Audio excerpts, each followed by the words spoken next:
It doesn't have to be a rose lot that's filled up with peat compost and stuff. The matrix works. And you've got a catch basin right there, which is piped right out to it. Yep. From the bottom. I thought that was, We got a crushed on surrounding pipe that will discharge after it's done. well, Phil, exactly, yeah. Right whenever you are. And, okay. And there's something we can do right after discharge.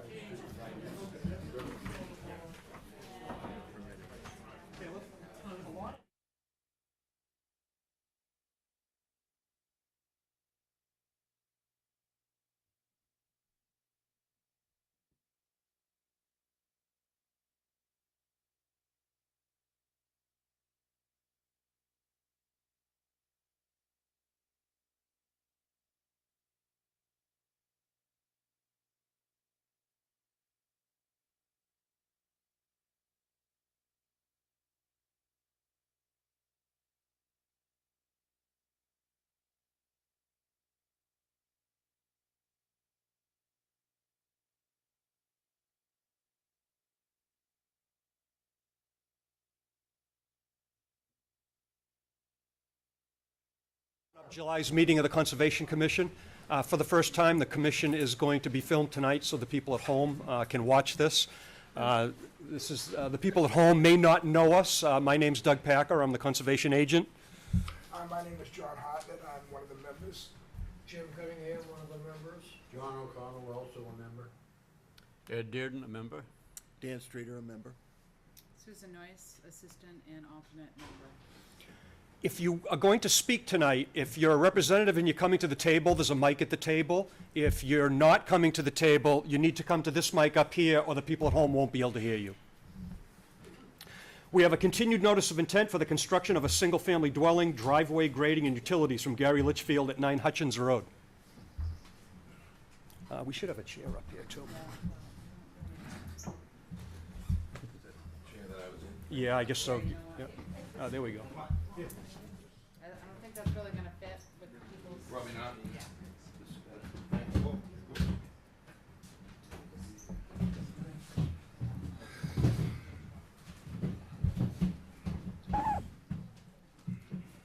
Can I get this folder, please?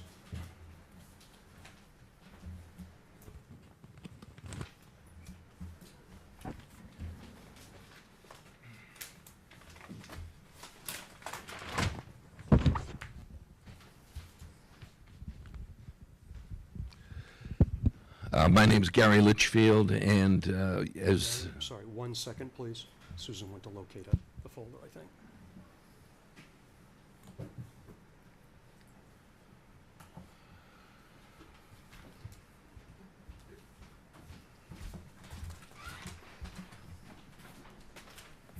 Thank you.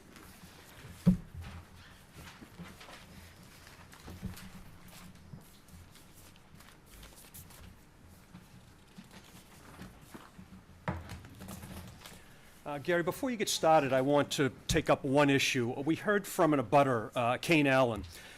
He said, please accept this email correspondence as notification that to the best of my knowledge, neither I, Robert Kane Allen, nor my wife, Frances L. Allen, were contacted by the abutters to the east side of our property. It's my sincere hope that in the upcoming hearing on Tuesday, July 15th, 2014, the town of Newbury will halt the hearing so that my wife and I may be informed on what is proposed on the lot abutting our property at 7 Hutchins Road, Newbury. Having lived at Hutchins Road on and off for nearly a decade, I know for a fact the abutting lot to the east floods with high tides, lunar tides, and surge tides. I have several photos of this occurrence and strongly object to the proposed encroachment and disturbance of our wetlands on Plum Island. In looking into his claim that he was not notified, he was on the abutters list. He got sent notification. He failed to pick it up and it was returned. So the applicant has met his burden.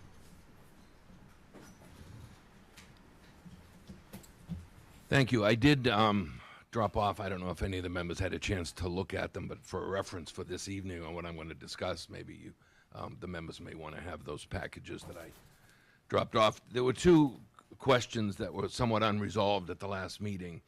One was a little more specifics on the exact driveway grading from left to right. As we indicated, we were trying to follow the contours.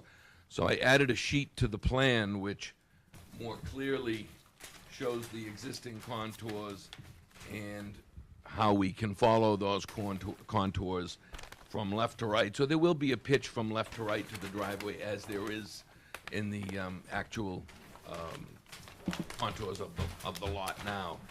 And the other issue was with respect to the house, the garage that was shown under was hugging the left side of the property. As you can see with the new front elevation that I delivered to everyone, it shows that the garage has now been lined up with the driveway, and we moved the driveway to best accommodate the existing contours as they exist. So it'll go from about an 8.5 to a little over 7 from left to right, over about a 12 or 14 foot distance. So there will be some pitch from left to right. Under the house, it will be pretty much flat, within a 6-inch of left to right. So I think that was made more clear. As you can see on page 2, the idea of adding this drawing was just to show you how we pick up the existing contours and grade that driveway so that we can not get into impacting that 9 contour, which is shown on the left, that goes up into the dune, and also that we're staying left to the 7 contour, which is just off of the wetland flags. So those are the 2 issues, and someone also raised the issue that if we move the garage, then will the pilings have to be moved? And yes, so we added a piling plan to show that the pilings would have to be staggered a little differently to accommodate the way that garage will now come through the center of the house. In doing that, we've shown the maximum amount of pilings, and there will possibly be less, but there certainly won't be any more than what's there. And in terms of designing the house is, for the most part, designed by changing that garage door. It'll affect the interior stairs, and my architect is working on that. But for our purposes here today, I think that's a moot point. And the fact is that we relocated the garage, we've relocated the driveway, we've eliminated a parking spot which was to the left of the driveway on the original plan. And as I recall, those were the 2 major points that were raised at the last meeting, and I was given an opportunity to go back and bring in something that would better and more clearly define the grading of that driveway, which I think we've done. Thank you, Gary. Any questions from the board? Yeah, Dan, please. I just noticed this, what's this here? The upstairs of the house cantilevers, Hangs over. it does cantilever, correct? And it's shown on the plan. Is there a drip trench? Were you gonna put a The drip drip trench? trench is within the inside of the house, and if you look on Okay, the you're gonna first run page, the- we ran it just inside so that it's not, but that dune comes down at a steep angle right at the edge of the house. So instead of digging into that, we put the trench under the house. And so everything will just sort of be gutted and piped into the, And then you got a new bottom on it. this side here is just, there's no trench here at all? No, there's no room for it.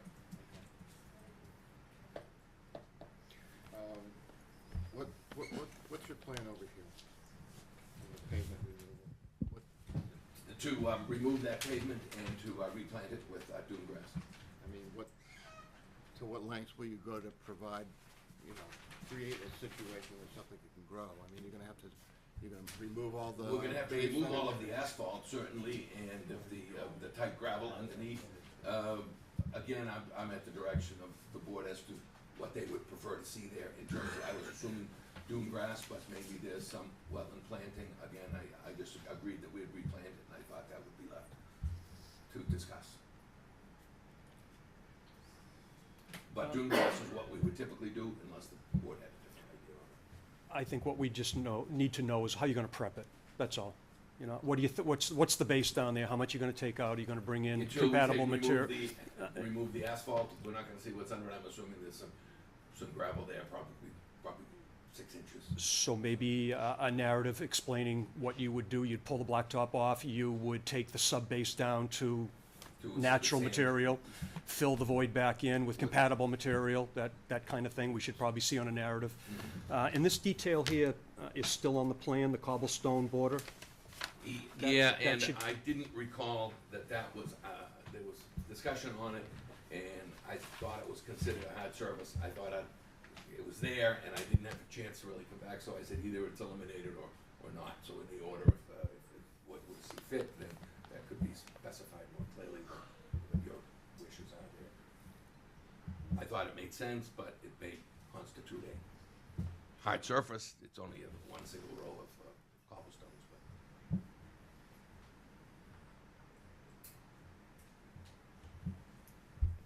I got you, all right. So your cobblestone border is this?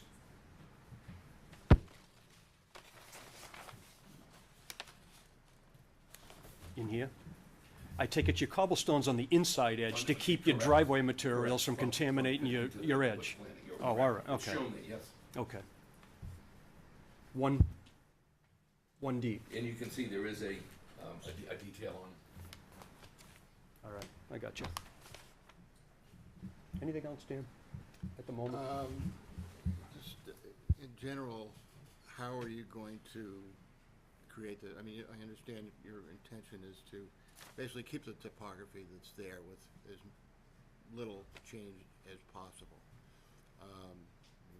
You know, how, are you gonna remove 6 inches of sand and bring in how are you gonna It's do? not, no, it's not our intention. You're talking about strictly on the driveway or under the house? How are you gonna prepare the surface for a driveway then? The driveway will be probably a mixture of some gravel and existing sand. It'll be added to as need be to get enough surface so that the car's not sinking down. So, I mean, but you'll have to remove something to create that surface if you're gonna retain. I think, not really, I think you could probably add some stone to the existing sand that's there. Some of that is pretty tight stuff. It's not sandy like we drive on the beach necessarily. Parts of it are, but other parts of it are pretty tight. What you need, guys? Just talking, it doesn't appear to show a driveway. I guess these are the outside lines, and it slopes from 8.7 down to 6 something. Sort of like a. Down to a little over 7 because it's to the left of the 7 contour. I'm looking to the right where the arrow Mhm. shows. You But can in see. round figures, it's a 2-foot fall across a. For round numbers. Tiny. Yeah.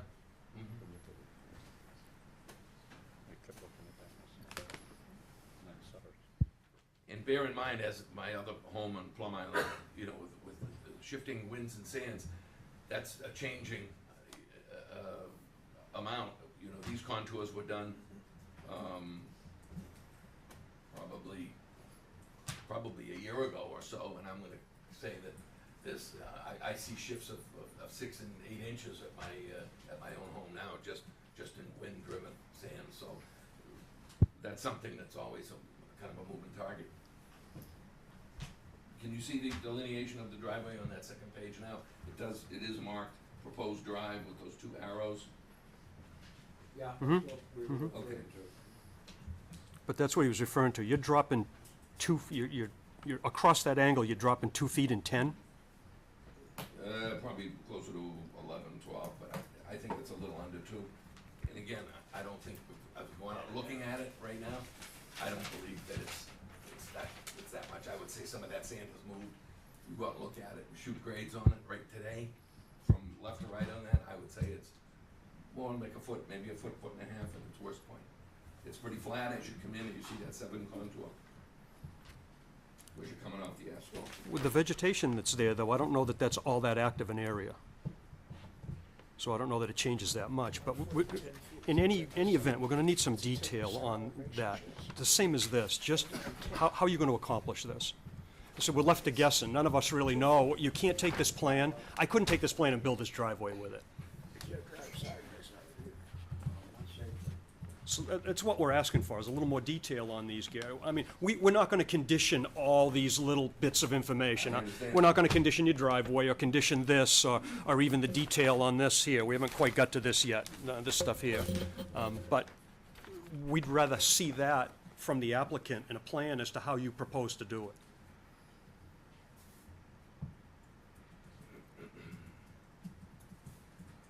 I guess I'm confused, Doug. Exactly what point? Let's talk about the points one at a time. All right. Which one are you referring to? What do you want? You want to do the driveway first? All right. We have some concern that you're dropping 2 feet across 10, and what happens when there's some ice on there? We've got some concern that we don't know, you know, if you're dropping 2 feet and 10, and that's really uncomfortable, when we get there, are we still gonna have a 2 foot and 10 drop? And if it's not on this plan, and we don't have existing and proposed on the plan, with the material and the thickness of the material, how do we even know what you're gonna put in there? We're left to guess.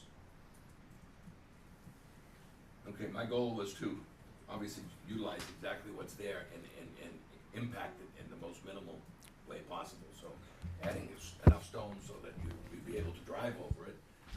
How much is that until we get in and out, you know, with the machine going in and putting in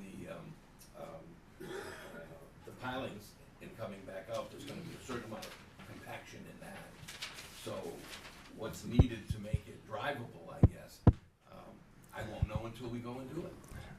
I know, but what you're saying is you've got a 2 foot drop across here. When you get through with your pilings, installing your pilings is gonna change and modify this dune so that it might be different afterwards. It shouldn't be any different at all afterwards, that's the point. Typically, it is, and I think in any construction site, you're bound to put it back to the way it was or to what you proposed. So now you're gonna take your machine in there, according to you, and you might flatten that edge, you're not quite sure what's gonna happen, and then you're gonna restore it to existing contours. I think that what we're agreeing to do here with these contours is what it would be. I do call out the fact that over time, that's likely to change by just virtue of sand shifting. All right, my point though, if you bring this heavy machine in there, and you flatten out that western edge of that dune, I shouldn't say, the western edge of the driveway, the eastern edge of the dune, you're gonna have, what are you gonna bring back in, gravel? And you're gonna have a nice heavy pad of gravel there to put that contour in? Is it gonna be sand? That's what we don't know. What are you gonna do there? How are you gonna fill that back up, or how are you gonna make that back up? And should there be any damage to it in the beginning? Or should your installation methods kind of paint your way out of the closet and not leave this damage behind to mitigate?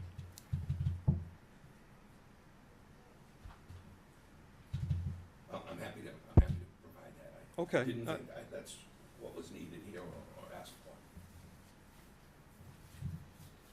Okay, and the other item is the pavement. Some detail on the pavement. Anything else?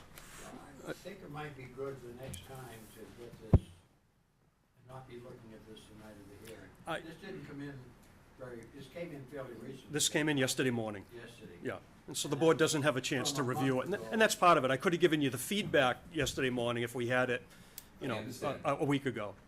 So that's why you're hearing these things at the hearings at night, and we end up with a 1 month delay because we get this stuff so late, Gary, that's all. Gary, you cannot drive on the driveway sideways with a 20% slope on it. You can't drive on a driveway with a 10% slope on it. And 1 foot and 10 feet is 10%. I agree.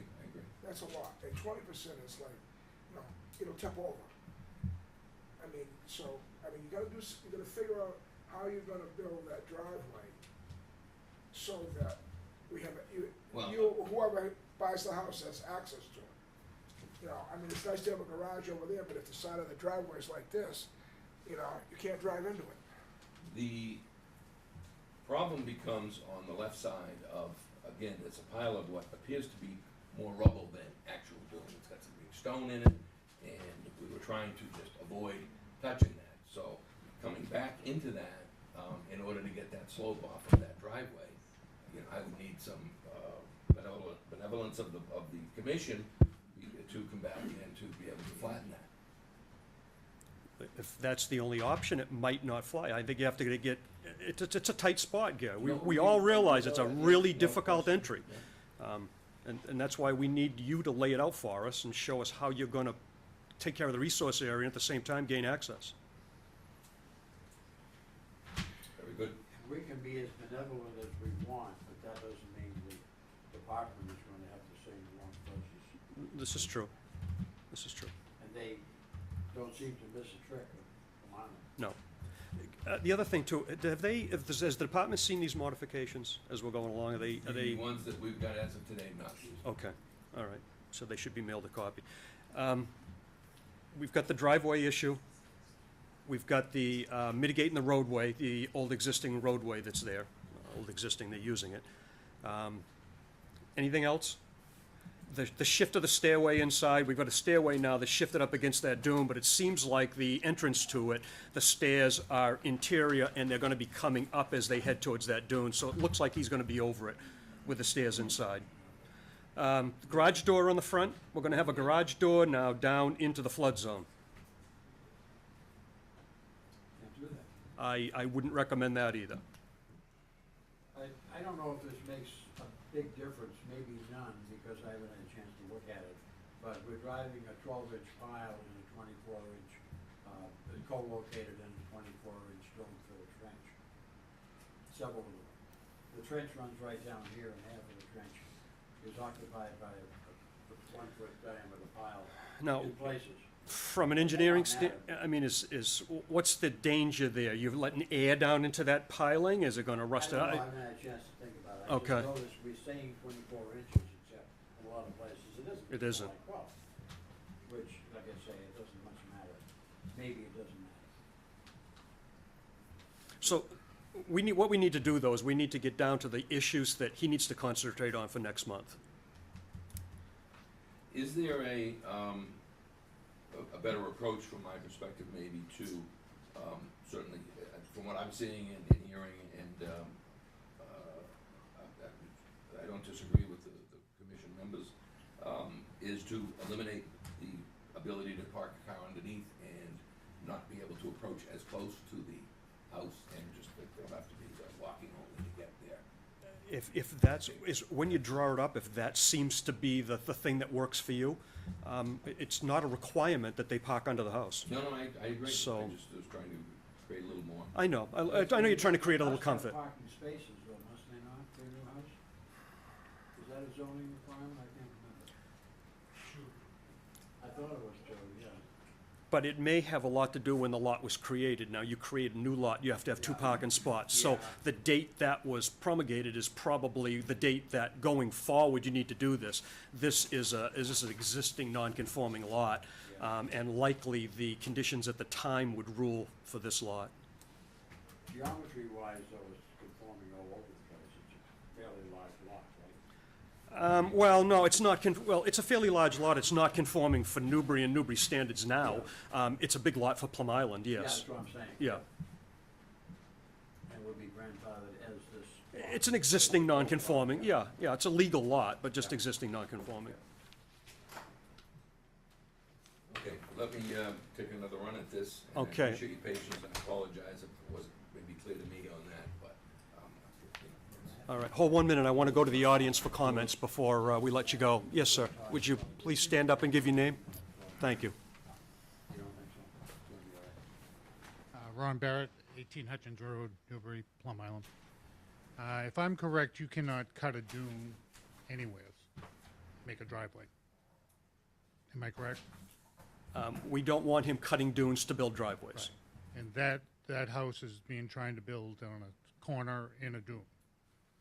It's close, you're right, it's close. The dune comes down very And- close on that eastern You're edge. only dealing with so many feet, and then there's a hole where the water goes from the road, from the marsh to the basin, right there, and the ice comes up through there, and they're trying to bring the walls down to have a garage where the ice comes. I agree. Okay?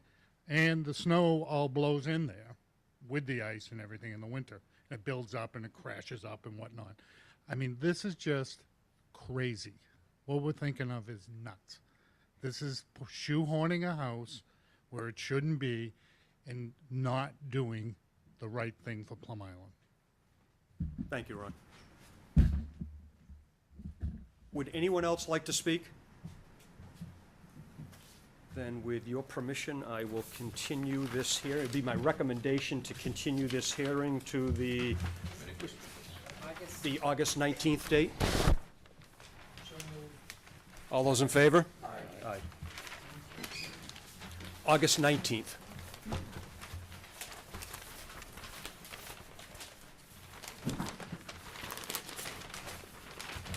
Thank you, Walt. Thank you, Gary. Right there in the pile, John. We'll pass them all down at once.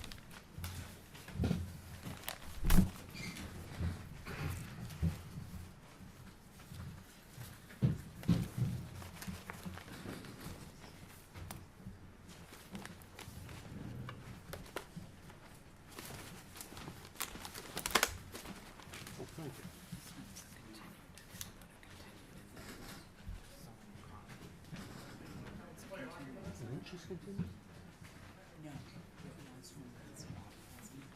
Oh, I got it, yes, yes.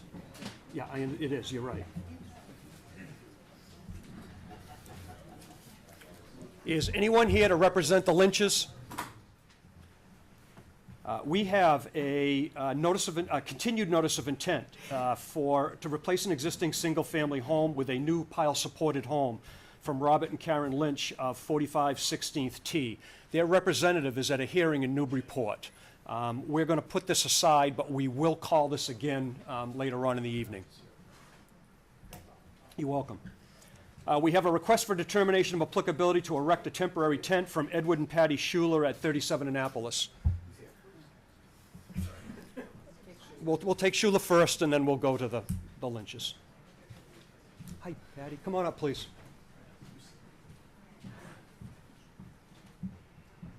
Good evening. Good evening. Fine, thanks. How are you? Good evening. We're the Schulers, 6 Independence Way, looking to erect a tent for a wedding event at 37 Annapolis Way. It would, the event is on September 6th, which is a Saturday, and the tent would probably be erected no earlier than Thursday and would be down no later than Monday. Patty, just one of those big white event Yeah, tents, it's a 30 by 60 canopy tent. a few stakes in the ground around the outside edges? Right, Okay, right, to hold it down. all right.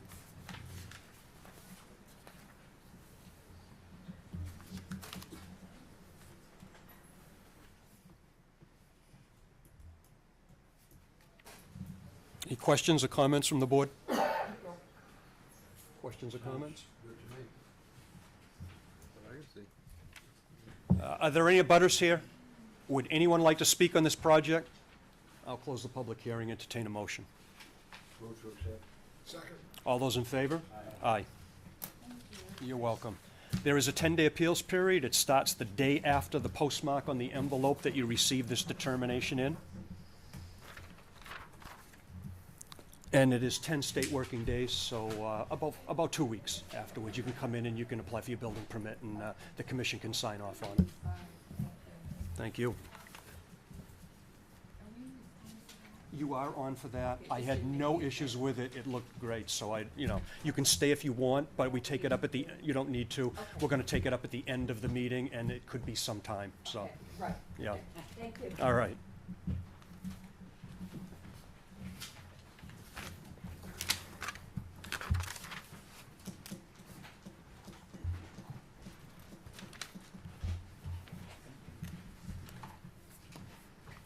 Hi, Tom.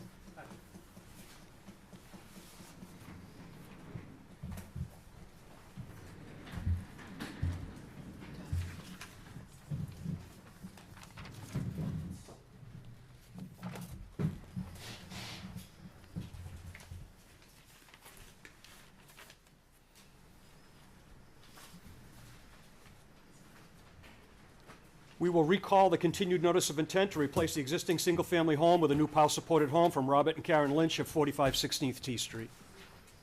Hello, Tom Hughes with Hughes Environmental Consulting.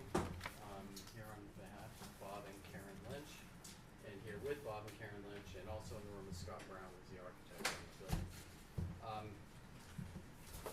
So if you guys recall, this is the house. It's currently a mobile home sitting on a full foundation with an addition and a deck. We were in, last month, and because it skirts the edge of natural heritage, we had to continue to give them the 30 days. The commission also had a question about the number of plants, just at least an approximate number, because we've given planting areas and densities, but with no total number, so I've got that for you. And then afterwards, we got some comments from DEP, so I've also addressed those comments. We've made a plan change. I emailed the plans off to Doug today, and I've got the updated plans to provide to you tonight. So for any questions on where it is, I mean, this is my general overview sheet. You guys all remember where this is? Okay. So no need to go over stuff again. So what we've done, we got at the zoning hearing, the zoning board considered this decorative feature up here to be the highest roof. So we had originally gone in assuming it was this roof, and it ended up being this roof. So we had to actually drop it down in order to comply with the height requirements. Scott spent a great deal of time actually condensing the structure. You know, we're doing flush framing on the lowest part of it, and he's done some things within the building to compress it to keep the height as low as possible. But we've had to drop the whole thing down, so we've gotten rid of parking underneath. Getting rid of parking underneath has given us some freedom to bring it back towards the easement, away from the marsh, because it reduces the number of stairs. And it also means we don't have to take advantage of this lower area that we were on over here, which would have allowed us to park under and still meet what we thought were the zoning height requirements. Making that change has increased our setback from the marsh from what the pre-existing of 4.5, the proposed which was about 5, now we're up to 9.6. So we've increased the distance from the marsh. The distance to mean high water is more or less the same. It's not changing a great deal. It is a little bit closer in this corner of the building than it was, but not much closer than a concrete pad that's sitting there. And keeping in mind that this will be elevated on pilings, I think it's a minimal disruption. For the most part, this building now sits within the footprint of the old trailer. Making this shift also brought the building over more of the unvegetated portion of the site. So it dropped our vegetation impact from like 500 and change down to 300 and change. And yet it only dropped our proposed planting areas by 17 square feet. So we're still proposing to plant 733 square feet for 345 square feet of impact. And the impact is to basically old overgrown lawn and a few sort of scrubby plants, not salt marsh, not, you know, dune grass, things like that.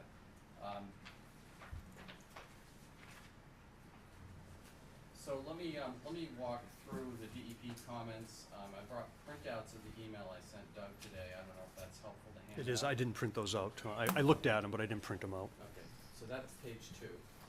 They didn't collate. Hold on. That's page 2.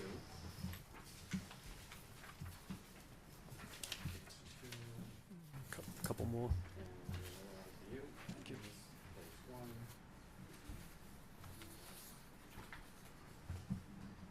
That's a couple page 1s.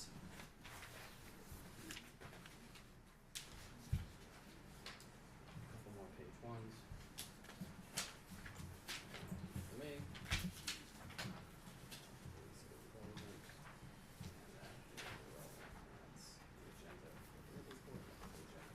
Okay. Also in here somewhere is. Alright, so this is also a sketch that we provided with it, which I think is kind of helpful. Thank you. So I'll walk you through it. So basically, the commission's question was about the number of plants. I went through the square footage. We're looking to plant 733 square feet.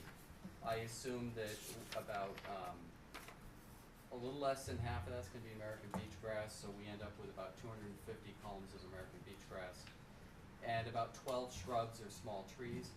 I'm confident we're going to be planting more, but that would cover the proposed planting areas that we're talking about based on the spacing that we're providing, and it's fairly aggressive spacing. that meets the sort of mitigation requirements that we're proposing. But once those things are done, there's enough areas where on site that either aren't vegetated or have old lawn that I'm confident the Lynches are gonna wanna plant. They just, you know, the bandwidth right now isn't there to consider the overall planting of the site. So what they'd like to do is just have the approval to, that would include, with the agent's approval, additional native plantings beyond what we've specified. And they would come from the native list. So that is basically that. I talked about the zoning board decision and why we had to drop it down. So DEP's comments. The first part of their paragraph was, appears that dwelling position can be pivoted and moved landward to move the structure further from basin and keep more of disturbance in the original footprint. We've done that to the extent we can. We can't bring it any further landward or else we cross into the easement and we violate the easement. We can't pivot it any further or else we get rid of parking on the front and we would end up having to figure out how we get parking behind it. And I think the last thing anybody wants is parking right at the top of the sort of, I'm gonna call it bank, it's not regulatory bank, but at the top of the bank next to the marsh is the last place you want is put a driveway. And that would force us to do that. So we really can't pivot it anymore, but we have increased its setback from what was proposed to mean high water and what was proposed to the marsh. And I go through some of the numbers, and that change also reduced the vegetative impact from 570 to 345, and left our total planting area largely unchanged from 750 to 733. What we added was the old deck area is no longer within the proposed footprint, so we're able to totally plant the area where the current deck is, so that was added to our planting area. The other point was need alternatives analysis, RE the size of the proposed deck in compliance with riverfront standards at 1058-4. Basically what they were getting at is the riverfront regs give you an almost guarantee on a lot created prior to 1996 of a single family home, a driveway, and a septic system. They don't give you, it's not included in there the word deck. So they were saying that, yeah, we don't have to do the alternatives analysis so much about the house, we have to do it about the deck. So looking at the deck, first of all, the no option, no deck option. It doesn't work because if you don't do it, the easement is used regularly by the neighbor. People are not gonna recreate on the front side of this house.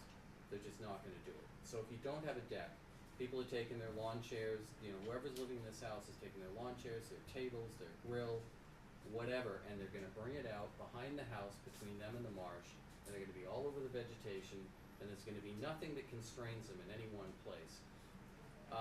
Putting a deck there defines an area, and it says, okay, here's where people are. They're gonna have no desire to go down and trample all over the place.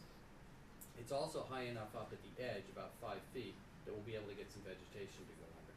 If we put the deck on the opposite side of the house, it impedes on the easement. If we put the deck on the western end of the house, it impedes on the zoning setback, and it also is really non-functional. Nobody's gonna use it. They're all gonna go back down by the marsh.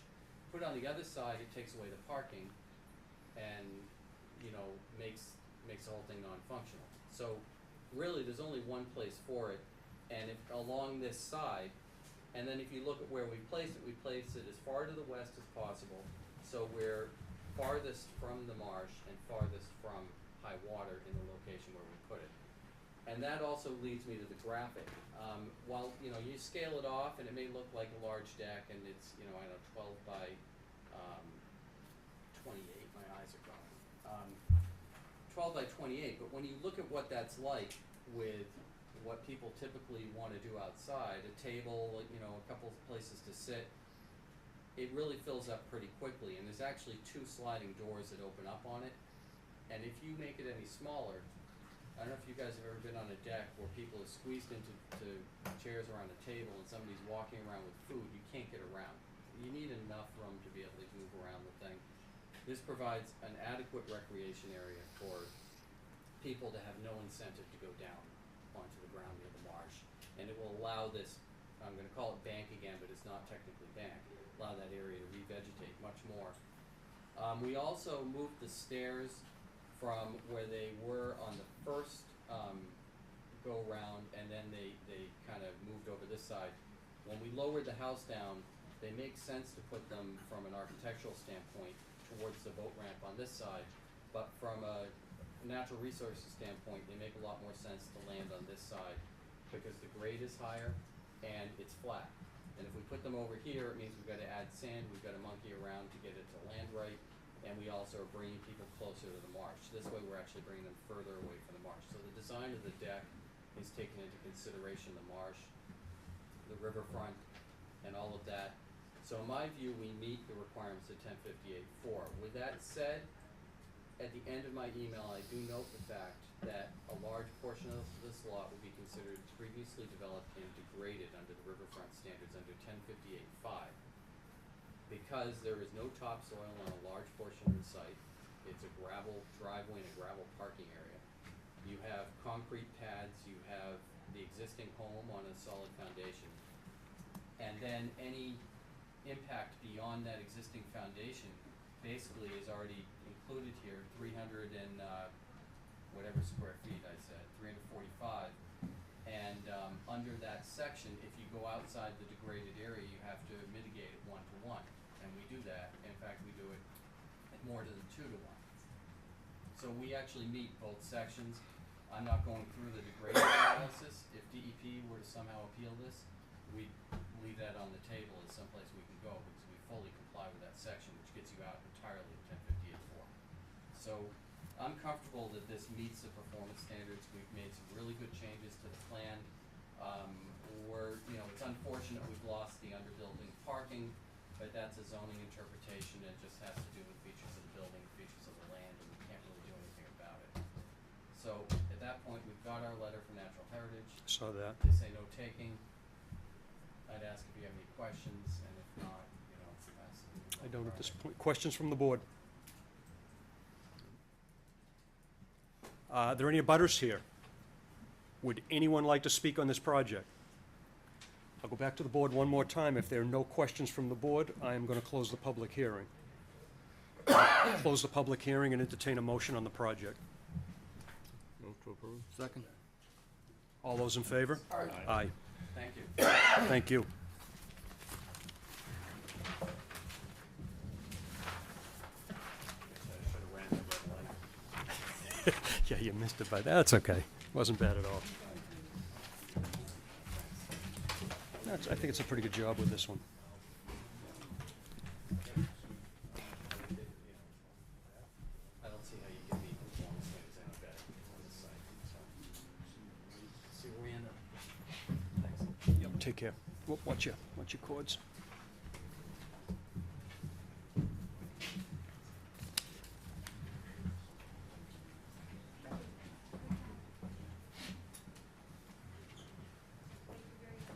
You're welcome. Take care, folks.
We have a request for determination to construct a 10-foot by 9-foot addition on the west side of a structure from Joshua Nealon at 78 Main Street.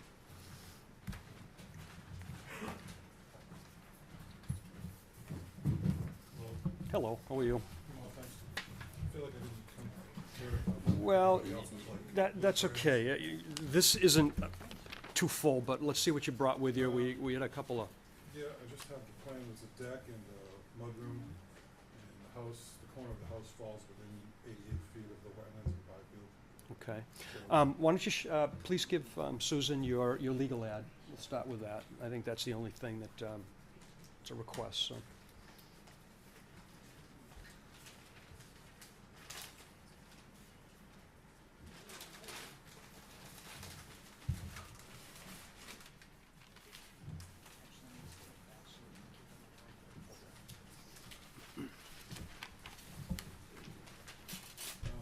I just have these plans and what I plan to do. This isn't going to tell you too much. I'm going to throw that out there, but I did print off a picture for the board that's going to be somewhat helpful. It's in small detail, but Yeah, this is kind of just pictures of the deck that I plan to have built and the addition coming out of the house here. that's your house, correct? Correct, yes. All right. So the This, addition would be on. I understand, but that's your house. Yeah. This is the wetland. That wetland is going to come up, as you can see that ground feature right there. You can see that the GIS is off, not lined up, and it wants to come up a little bit. So you can use this picture, I'm not gonna give it to you because I'd have to charge you for it, but you can use this picture to explain to the board where the house sits, where the addition will be relative to the wetland. Oh, okay. Well, the addition is gonna be basically over where my hard plate. Let these guys, it's not very big, so you're gonna have to show both sides of the table and let This them is the understand. house, and my driveway goes all the way to the end of the house, and I wanted to just cover up the end of the driveway with a small mudroom and a small deck coming off of it with a slider going out to it. This And is, how far is that, the outside corner from the wetland? it's 88 feet, 88? yes. Okay. But Yeah, that's what I went and used it. I wheeled it off. Yeah. I went out there and, I'm gonna show these folks. Yeah, and this is the house. We want to build it off of this small mudroom with a deck coming off, and it's 88 feet to the wetlands. And I guess we would put some hay bales around the construction area to stop any runoff. And all the holes are gonna be hand dug. It's not gonna be any machinery used. Mhm. It's- Let me see this.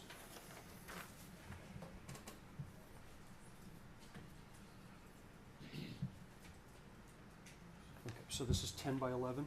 Yeah. Yeah. And the That deck says is 14 what's that, 14? 14 feet out by 10 feet wide. All right, and how do these line up together? This is the house, this is the Okay. addition, and Okay. this. see like Is the this. deck out that way? Yeah, right. All right. And this corner of this house is that corner No, back it's- there, it's- or that corner Yeah, it's right, this corner. that corner right there? Yes. Okay, even further away. Yes.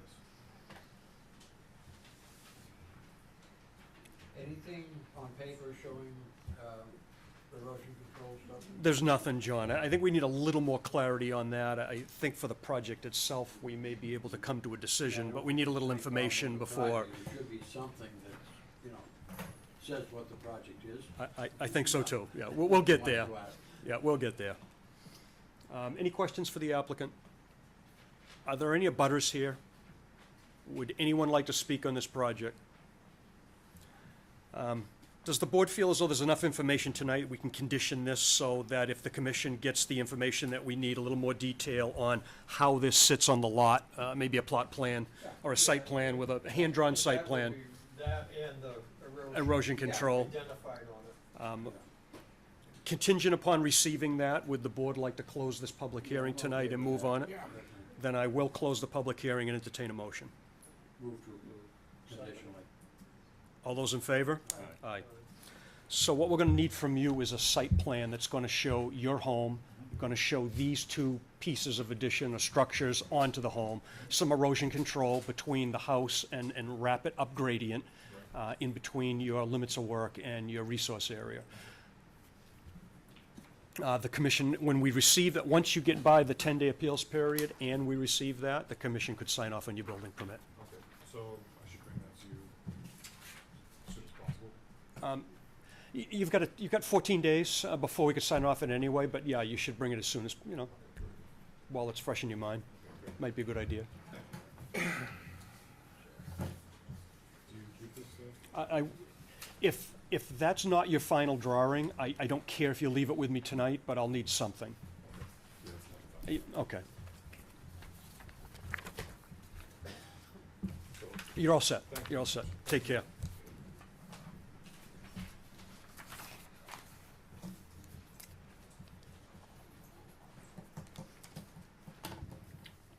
Oops.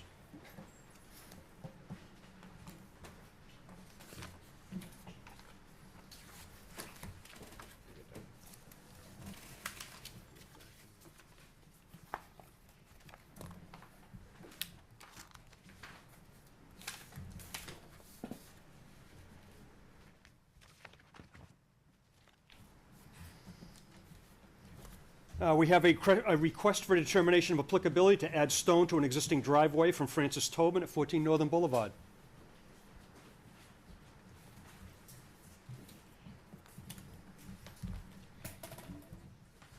Good evening.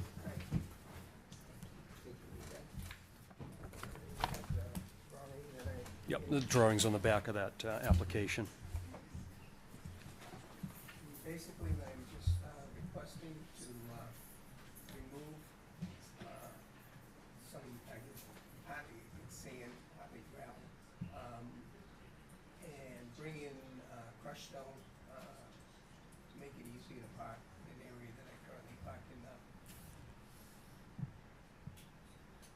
It's just reestablishing a driveway that gets buried on a regular basis. Yeah. Questions from the board? Dan, any questions? Are there any abutters here? Would anyone like to speak on this project? I'll close the public hearing and entertain a motion. All those in favor? Aye.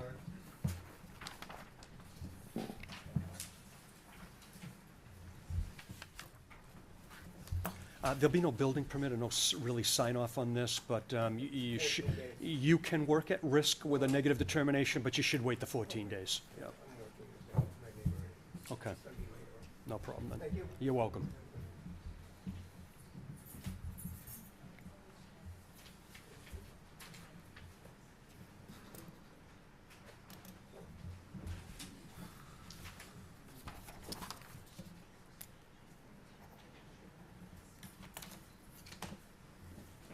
Might as well pass the pen with it this time.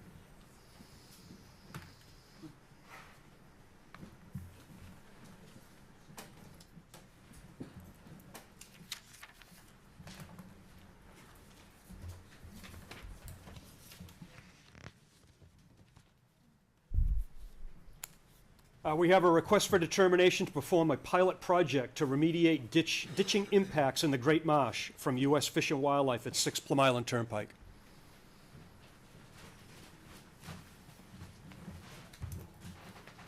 Probably should have 2 chairs. Yeah, please.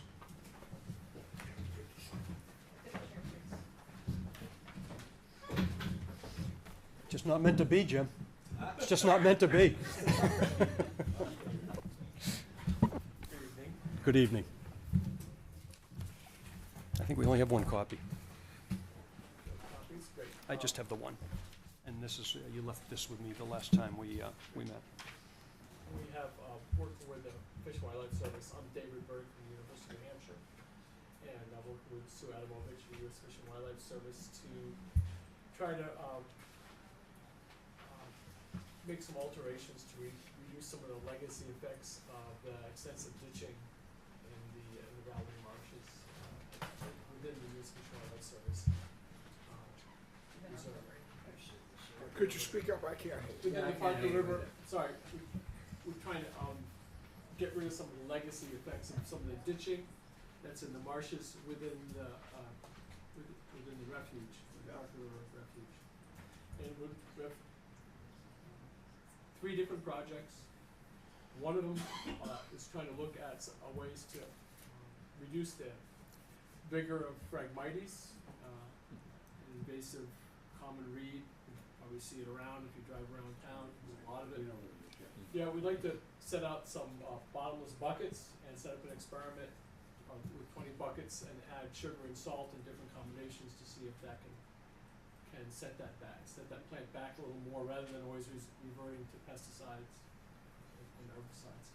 That's one of the things. There's two other things associated with ditches. One is to find, we have some ditched areas outlined in the marsh that we'd like to try to raise the base of the ditch up to try to reduce its effect on draining the marsh.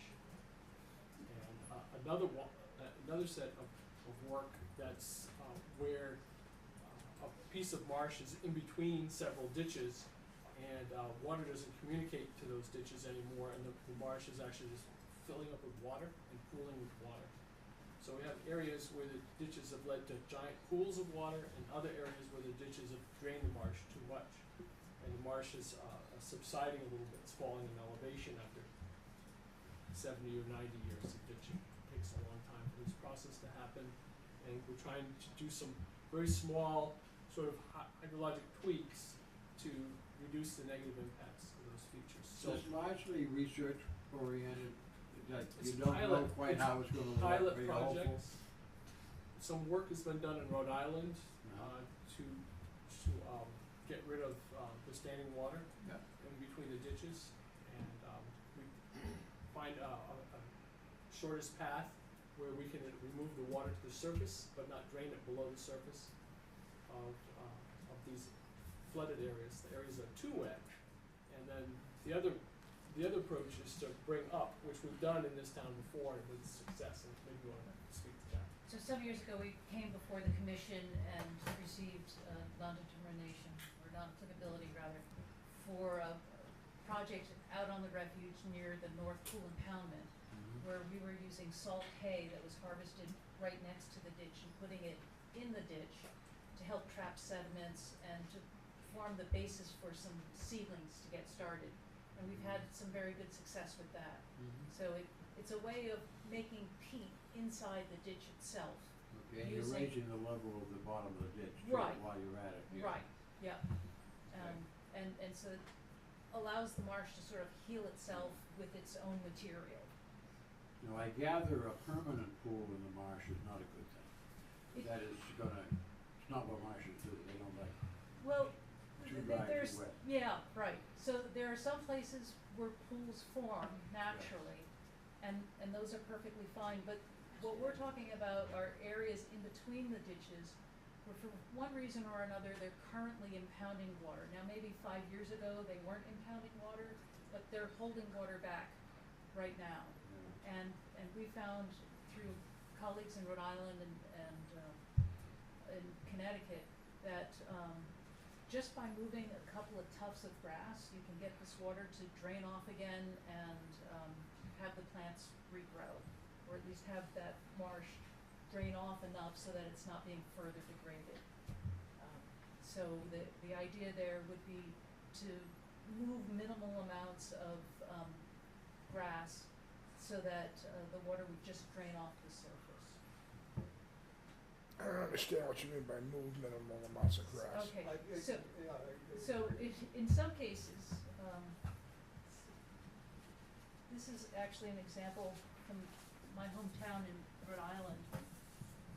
This was an early image of a salt marsh that was heavily ditched with a dirt road going across it. And You then- ditched it, or was ditched? No, it was It was ditched, ditched yeah. from the 30s, Right, yeah, and this is a privately owned salt marsh.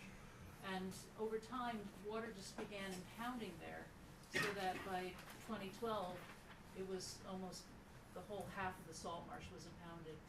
And you'll see there's a historic little drainage through here. It was essentially a clump of high tide bush that had to be just pushed over to one side, and that allowed the marsh to drain. Can you show this over? I got a problem down there with this stupid stuff. Yeah. So here's the early marsh. This is in the town of Barrington. That was mosquito ditched with a dirt road going across. And then over time, the water just began to go That's the down. answer. But this is That's the the answer. historic drainage. And then here is the most recent photo. And they realized that it was just a clump of high tide bush that had grown in the channel. And the concern here is that it's fresh water that gets impounded as opposed to brackish? Well, it could be either, but what has happened over time was that you had vegetated marsh that's now just open water and all the vegetation's dead. So we see similar things happening on the Great Marsh here, and the idea is to either form a slight depression in the marsh surface, just enough to convey that surface water off, or if there's a clump of vegetation in an old channel, just to move it to a place where it's no longer obstructing flow. Now, what are you gonna do with the Phragmites? The Phragmites is a separate experiment, and the idea there is based on a lot of laboratory work, where we would provide sugar that turns out it stresses the plants. So the sugar feeds the bacteria and the microbes in the soil, and they naturally produce hydrogen sulfide, and the Phragmites can't stand the hydrogen sulfide, but the salt marsh plants can. Question on that, though, is that a long-term or short-term It- effect? It can be reversible. So, if we stop the application of the sugar, the salt water, the tides would come in, and then it would remove the hydrogen sulfide. What Well, it's you're gonna proposing is doing something in pots, right? Right, it's bottomless pots, so the pots would come out at the end of the season. Yeah. And you said bottomless pots. Right. So they can, the Phragmites are quite deep roots, right? They They can. can do their deep root thing, more or less. They Okay. could do their deep root thing, but they wouldn't be connected to their neighbors. I understand. These plants have figured No, out many no. ways to get away Now, from. what are you talking about by, you're talking bottomless pots, and you fill them with sugar? Yep. And the sugar drives down what we call it EH. It makes it very reducing, and so the only bacteria that live there and will use that sugar are going to be producing hydrogen sulfide, which is toxic for the plant, but less toxic for the Spartina alterniflora, the regular marsh plants, but more toxic for that plant. So we want to just try that as a way to avoid using some of I'd the like to herbicides. do some on some property that I own. So, I spend a lot of my time at the Rachel Carson National Wildlife Refuge, just an hour north of Wells, Maine. And in honor of Rachel's legacy, we don't use herbicides on the refuge. And we've been using herbicides in the Great Marsh for many years now to control Phragmites. And we're trying to investigate other ways of controlling Phragmites in some special settings so that we don't have to continue to use herbicides. I've had a few notes. It mimics natural process, slow documented process. I think the worst thing that can happen here is we could go down and redig a ditch. We don't seem to have any problem doing that. So if this doesn't work, it's easily reversible. Yes. And we could go back to what we were doing, which isn't working either. So, probably not the best idea, but I just, I'm pretty excited about it, actually, about trying something like this. I'm very serious about this Phragmites thing. I'd like to see, can you email me a picture of what you're gonna use and how, the materials? You have your report from. That's right. Yeah, I mean, I'd really, I'm very serious. It's overrunning my backyard, and I want it gone. Yeah. Well, right now we're doing this in somewhat controlled situations. Well, my Right. backyard is very Yeah. controlled.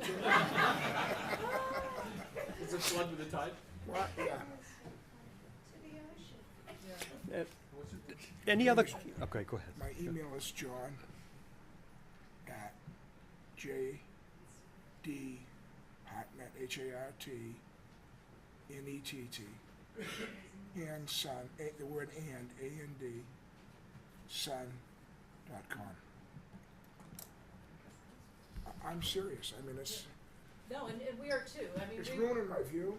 Yeah, we would love for any of these activities to be so successful that we're able to apply them to multiple refuges up and down the coast. Be nice.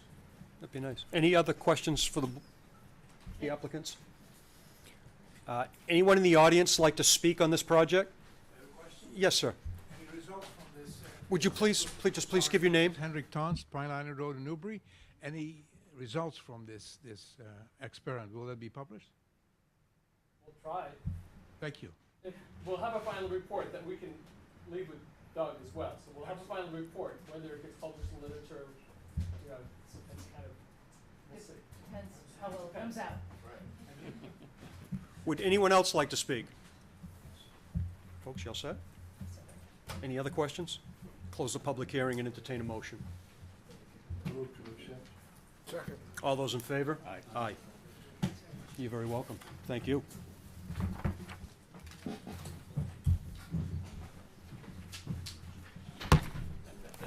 Good idea. Bye, Dave. Take care.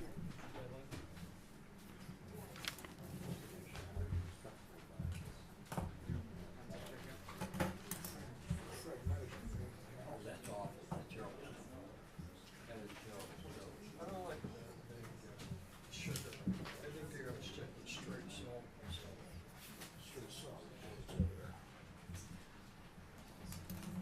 That was a pretty good job. I would've said that. I would've said that. I would've. Teaching, now we're fighting over you, right?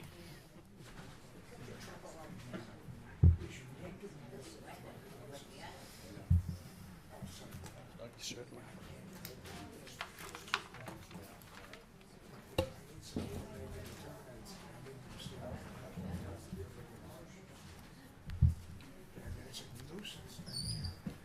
We have a request for determination for maintenance work on I-95 from the Georgetown to the Newbury line, and from the Newbury West to the Newbury/West Newbury line, I'm sorry, from Mass DOT. Good evening. Good evening.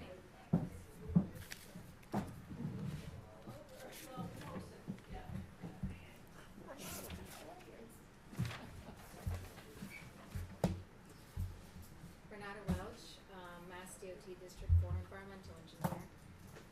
Mass DOT would like to do maintenance resurfacing work along I-95. The entire project measures about 8.8 miles, starting in Georgetown, and would continue northerly through towns of Georgetown, Newbury, West Newbury, and in Newburyport. In Newbury, the work will start at the Georgetown-Newbury town line and will end at the West Newbury town line. All the work that we propose to do would be within the state highway layout, edge of pavement to edge of pavement. There are resource areas within the highway, so we are gonna be working within buffer zones, and within riverfront areas. There is Parker River, riverfront area, and a couple of tributary crossings of Hart Creek. And there's also 100-foot, we're gonna be within 100-foot buffer zone to, wetlands, bordering vegetated wetlands associated with those waterways. In those locations, we will do erosion controls. Typically what we spec in our, work is we do filter tubes, which are equivalent to, wattles, straw wattles. And we do silt sacks at catch basin locations, just to protect the, and buffer the, sensitive environmental areas. In terms of the actual scope of work, what we're gonna do is, strip down the top layer, top asphalt. We're gonna mill down pavement and, install new overlay hot mix asphalt. I think it's about 1.5 to 2 inches thick. And, we're gonna replace existing guardrails. We're gonna do some, reset some curbing, also upgrade the wheelchair ramp, locations to meet the current ADA standards. We're also gonna do, upgrades to existing drainage structures within the roadway only, which means outfalls, anything that falls near the highway, that's outside of the scope of our work, so we're not gonna be touching that. We're gonna upgrade, we're gonna bring the covers and grades of, existing utilities in the roadways to meet the new, asphalt elevation, provide new pavement markings, incidental work associated with resurfacing, entails. There is a couple, bridge locations, Parker River Bridge and Scotland Road. We're gonna do limited repairs to, the deck, and we're gonna do, provide, new asphalt coating on those bridges. We're also gonna address the ramps, of the interchange, within the town of Newbury. That's essentially it, unless, there's any specific questions regarding the scope. How about excavation per se? You say you're gonna be doing work within the roadway on drainage structures. Does that mean you're digging up culverts and replacing them with a larger culvert, or? No, we're not addressing any culvert work, it's just, any catch basins that, Oh, okay. those Right. within the roadways Catch basins, itself. manholes, that Yeah, kind of structure. Okay. Exactly. You said limited deck repair. Are you going all the way through the surface into the surface underneath, or don't you know yet? No, we're not gonna go structurally all the way underneath, we're just gonna do Just the top? yeah. Okay. In this document here, I think it's that, I'm looking at it upside down, you have unclassified excavation. What's the definition of that? You know, what's that mean? When somebody missed. Right, basically, it's a pretty broad scope item, yes, it would mean, unsuitable material, how do we deal with that, disposal, anything that's basically not typical, Anything you for ever gotta do excavation. that for. You get out there, you find something, Anything you you need to don't have to remove do it, it for. and Yes. that's the term you use to cover it? Yes, Okay. we deal with it, yeah, and that is very encompassing in terms of I what thought it might includes. be. Yeah. And the other Great item. item in there was that it said that most of the work will be confined within the state highway layout. Yeah, Does that mean that some won't be? You did it unclassified, what did he do? Thought is Down that to the you lot. probably are looking at the, Cut the ball? the original scope of work. Has it changed? Yeah, it says all Okay. work will be confined within the state highway layout, which is the revised All scope right. of work that was All right, we recently- should have one of those for the file then if, I think I emailed those, but here you welcome Okay. to use that, and I can All right. provide additional copies. much better, okay, good. Those were my, that's it for me. Any other questions for the applicant? Questions or concerns? Is there anyone here that wants to comment on this project? Yes, Marlene? May I look at the map? You certainly. Sure. It's, the scale of it is rather small, and it's, essentially what we show is, we show any river crossings, and we show wetland locations. And then the dark black and white line indicates where we would install erosion controls on the project. Parker River Clean Water Association has been working with Mass DOT on a roadkill project, the Linking Landscape Project. And we've collected quite a lot of information regarding areas of roadkill. And I'm particularly concerned, you know, where it crosses the Parker River there, that careful attention is paid to that. Do you have any opportunities at this time to actually make improvements? I know that one of the purposes of the linking landscapes is when road construction takes place, and it doesn't happen so often because of the cost, that you do take advantage of that opportunity to make improvements. And that might be a typical place. Also, a little bit further up, at the Scotland Road, the Scotland Road one. And in this particular section here, we often, Parker River has been surveying this area. This is an area that we find a fair amount of roadkill, not surprisingly in there. And I know that we have several years of data that have been submitted with the DOT. I'd like to ask that you take a good look at that, and if there's an opportunity to make improvements with regard to that, that we take advantage of it, because it may be 20 more years before they'll be back out there doing something.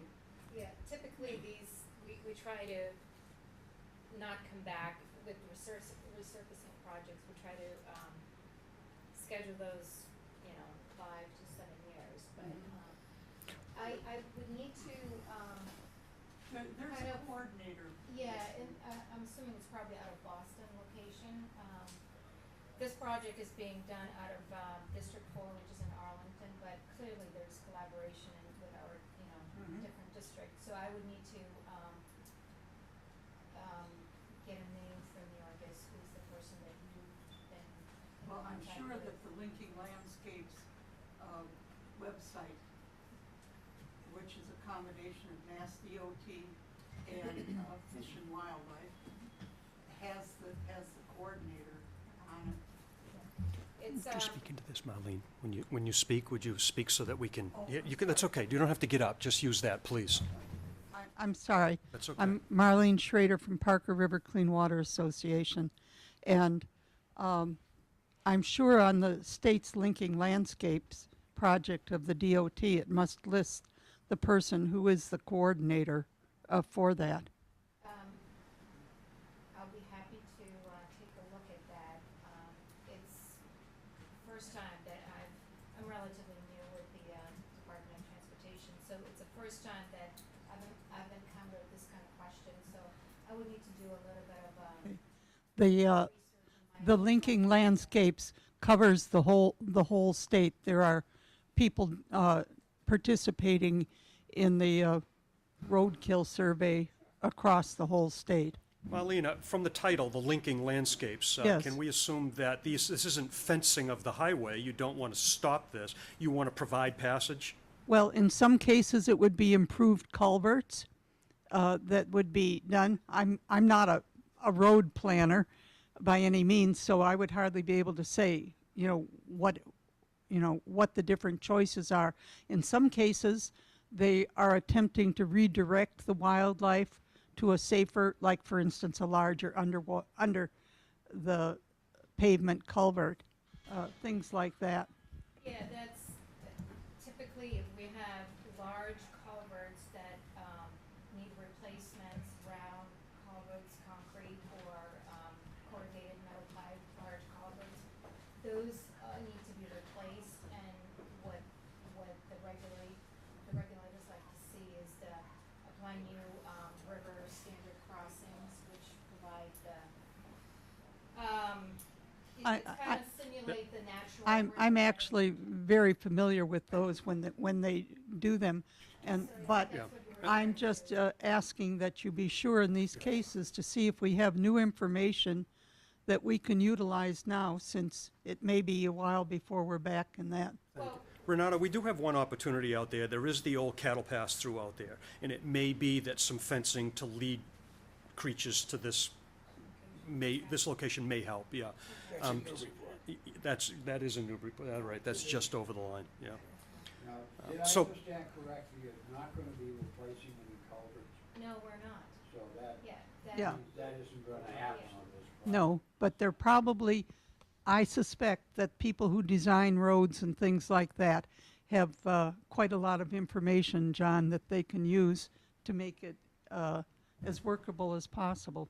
Make it more attractive for the critters. Thank you, Marlene. I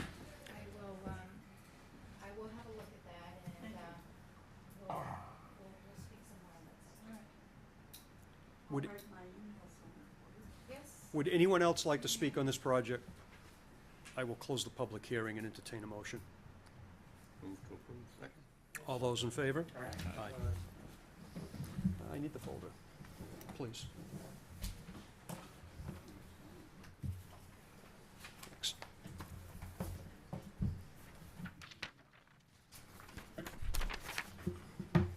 It's a surprise. It is. It's good to see you. Good to see you.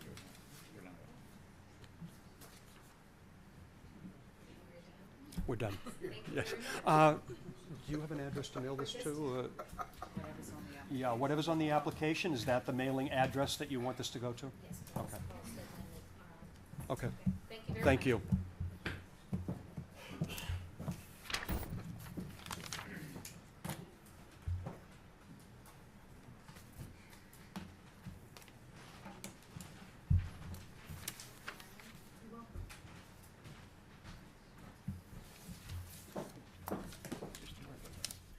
I took it when you, yeah.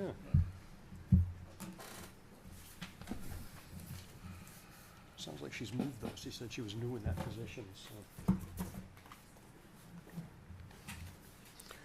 so. We have a notice of intent to raise and reconstruct a single-family home from Henry Miller at 12 Plumbush Downs.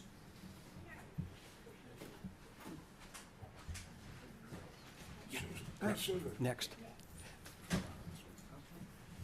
Hi, Henry. How are you this evening? Good.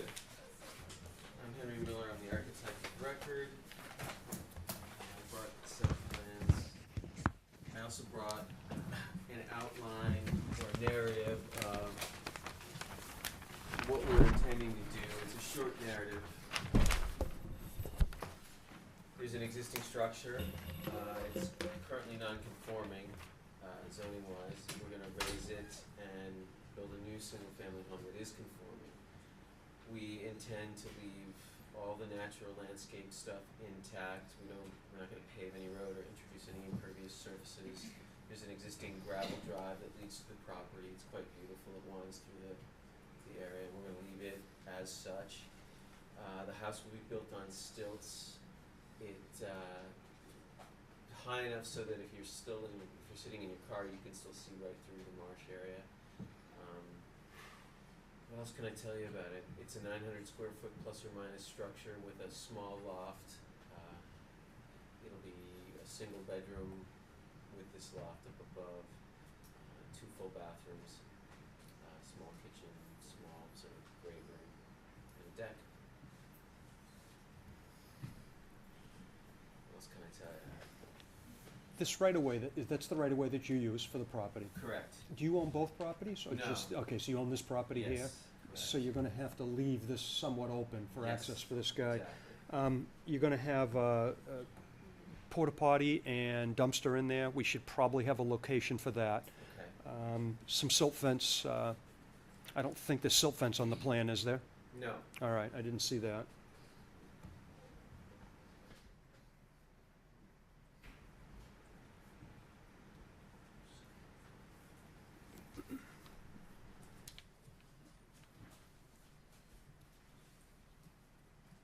This is part of the construction protocol you're talking about. Yeah. Yep. It's gonna be on stilts. We're not gonna be doing any foundation per se. Just driven pile? Yeah. Yep.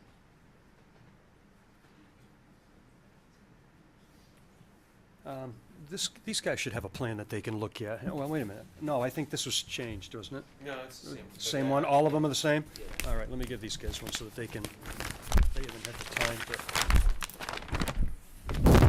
These things are color, that's why it,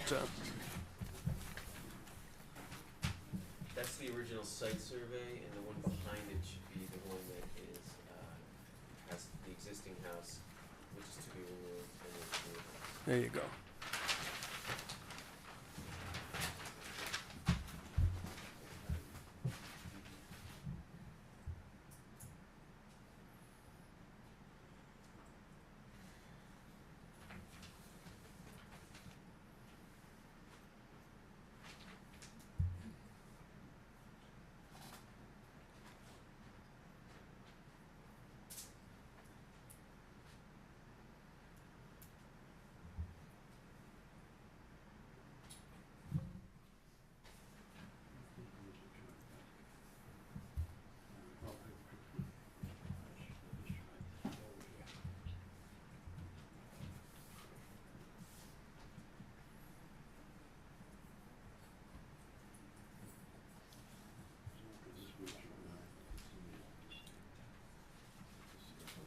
It's gonna be around. It's gonna be designed to be year-round. The client, who also happens to be my uncle, will probably be up there 6 months out of the year. Eventually, he might retire up there permanently, but we'll design it to be year-round. We really wanna put it up that high in the air. Well, I wanna be able to park a car under there. We're still, we're gonna end up lower than the 35 feet limit.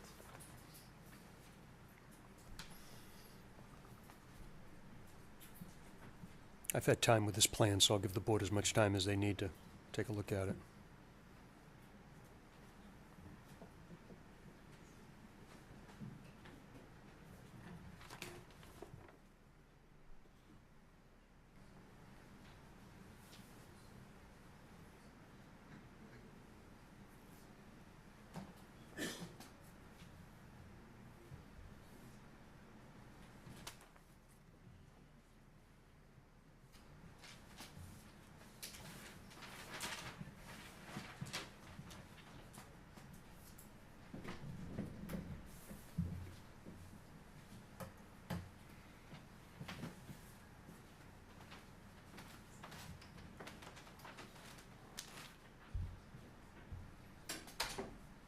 Does the board have any questions at this time? I'll go to the audience. Are there any abutters here? Would anyone like to speak on this project?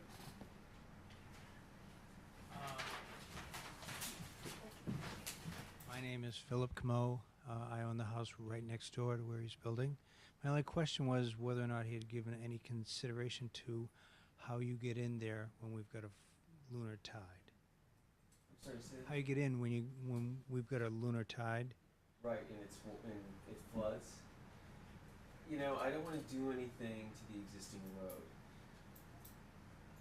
I wanna keep the water doing what it's gonna do. I have a four-wheel drive Jeep, so if we need to get in there, we plow through the water.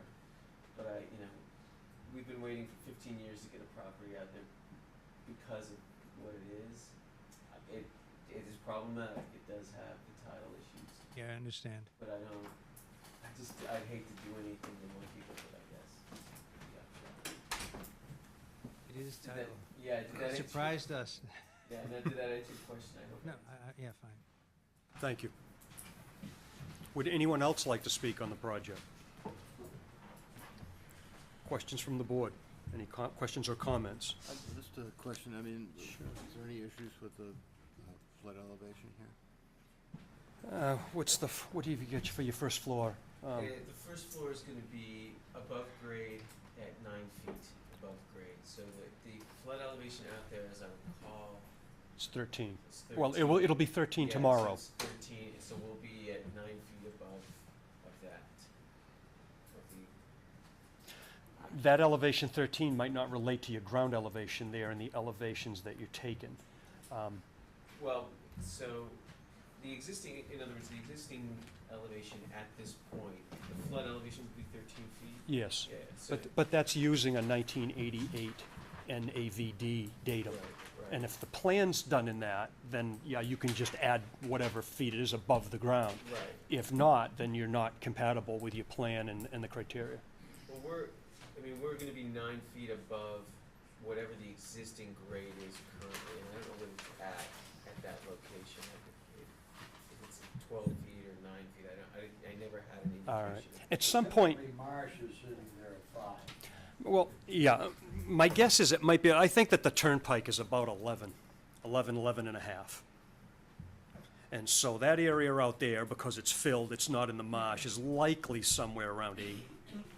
Just my guess. So being 8 feet above it, he's gonna be well above it, but it's gonna be something he's gonna have to prove to the building commissioner anyway at some point before he gets a permit.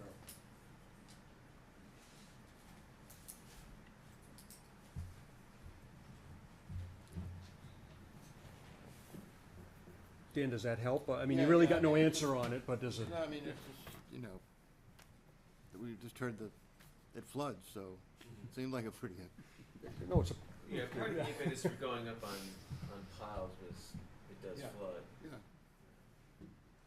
Kind of what we like about it, believe it or not. It may be something you want to verify, that's all. I don't know that the board has a real issue with where it sits as long as it's above that flood value. And before you set your value also, you might want to talk to your insurance company also about what elevating 1 foot above or Yeah. 2 feet above is going to do to your rate. Yep. There's going to be a return there. It diminishes at a certain point, but there'll be a return there. Any other comments? This is an existing gravel drive, I'm sorry? Yeah, this drive exists. and you're not making any changes? No, it's not paved, it's a gravel drive, gravel paved. Any other comments? Does the board have enough information to close the public hearing?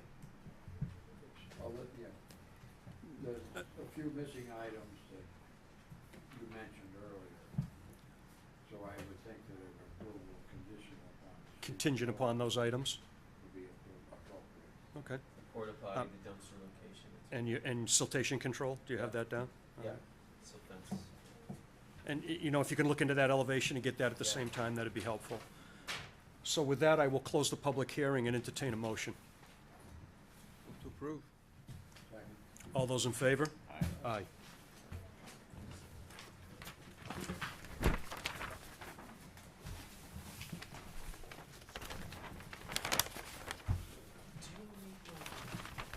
Yes, please.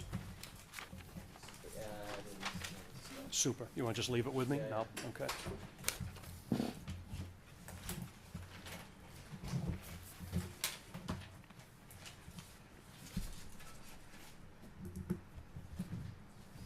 So that's it. That's it. Thank you. Take care, Henry. See you later. Thanks for everything.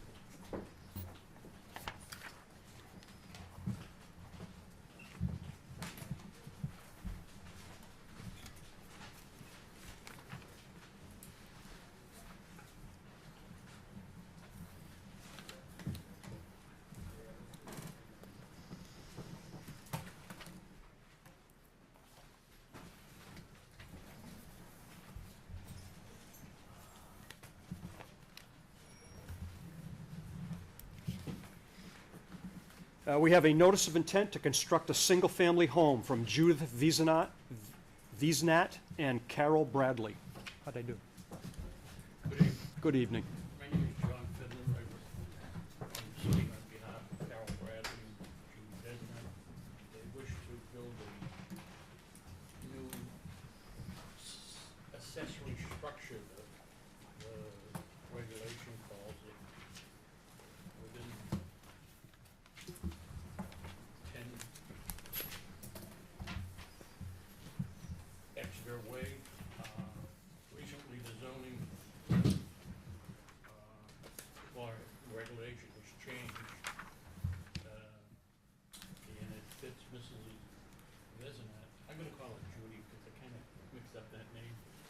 Judy, feels that she falls under that regulation to build a detached structure. However, the problem is that we don't have the lot coverage. We exceed the 20%, and we're looking for this board's approval, commission, to go to 26.4 on the lot coverage. It's an open deck that has 400 square feet. I know that's counted as lot coverage, but in the new regulation that the zoning board did, and I know they're different, that an open deck is covered by lot coverage under that section. So more or less, that's what we're asking, to increase the lot coverage for her to build the detached. Okay. We have a few problems with it. Your lot size is 9839, 9,839 square feet. Exactly. So you get 20% of that. So you end up with a allowed footprint of 1,967.8 square feet. Right.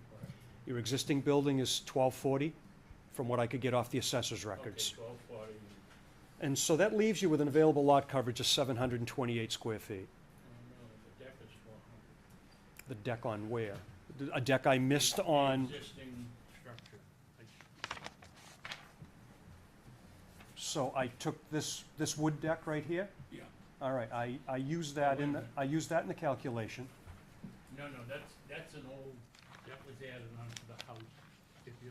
Okay, Can I so- see mine? Yeah, this one here. Okay. So let me see the other piece of paper I had here.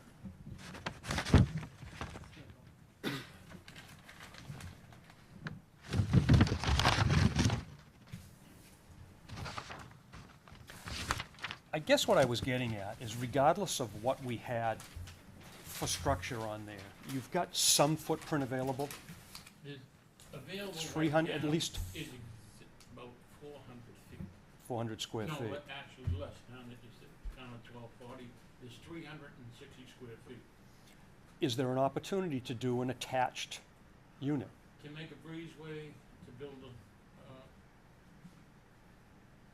yeah, there is, but it's just that the other house, the existing house, there's two small children, they're 7 and 3 years. They would be running ragged through there. I mean, she's 74 years old. She needs a little dignity away from. I am so sympathetic to what you want. And you know, for the first time, we have a very difficult project. And you must be wonderful because everybody in the neighborhood loves you. I've got all kinds of letters here of support. Well, we did But we did a mail drop Well, and I understand that, and, you know, it's nice of them to all support you, but the problem that you have, you have a variance you have a variance burden to overcome to put this, to even get this extra 20, never mind all the other problems, that it's detached, that you don't have the land for it, that there's a lot of other issues with it. But just from the conservation issues, you need 20% down there. And so you have to go through an evaluation with an unconstitutional taking standard. I did that in the Well, letter I gave. I understand, but what you used for your proof, you took an intent out of 97, which is the zoning, to supply this need in the town, and used it as your overriding community and public interest. The overriding community public interest would be a yield from the project, not an acknowledgement that this happens in the community.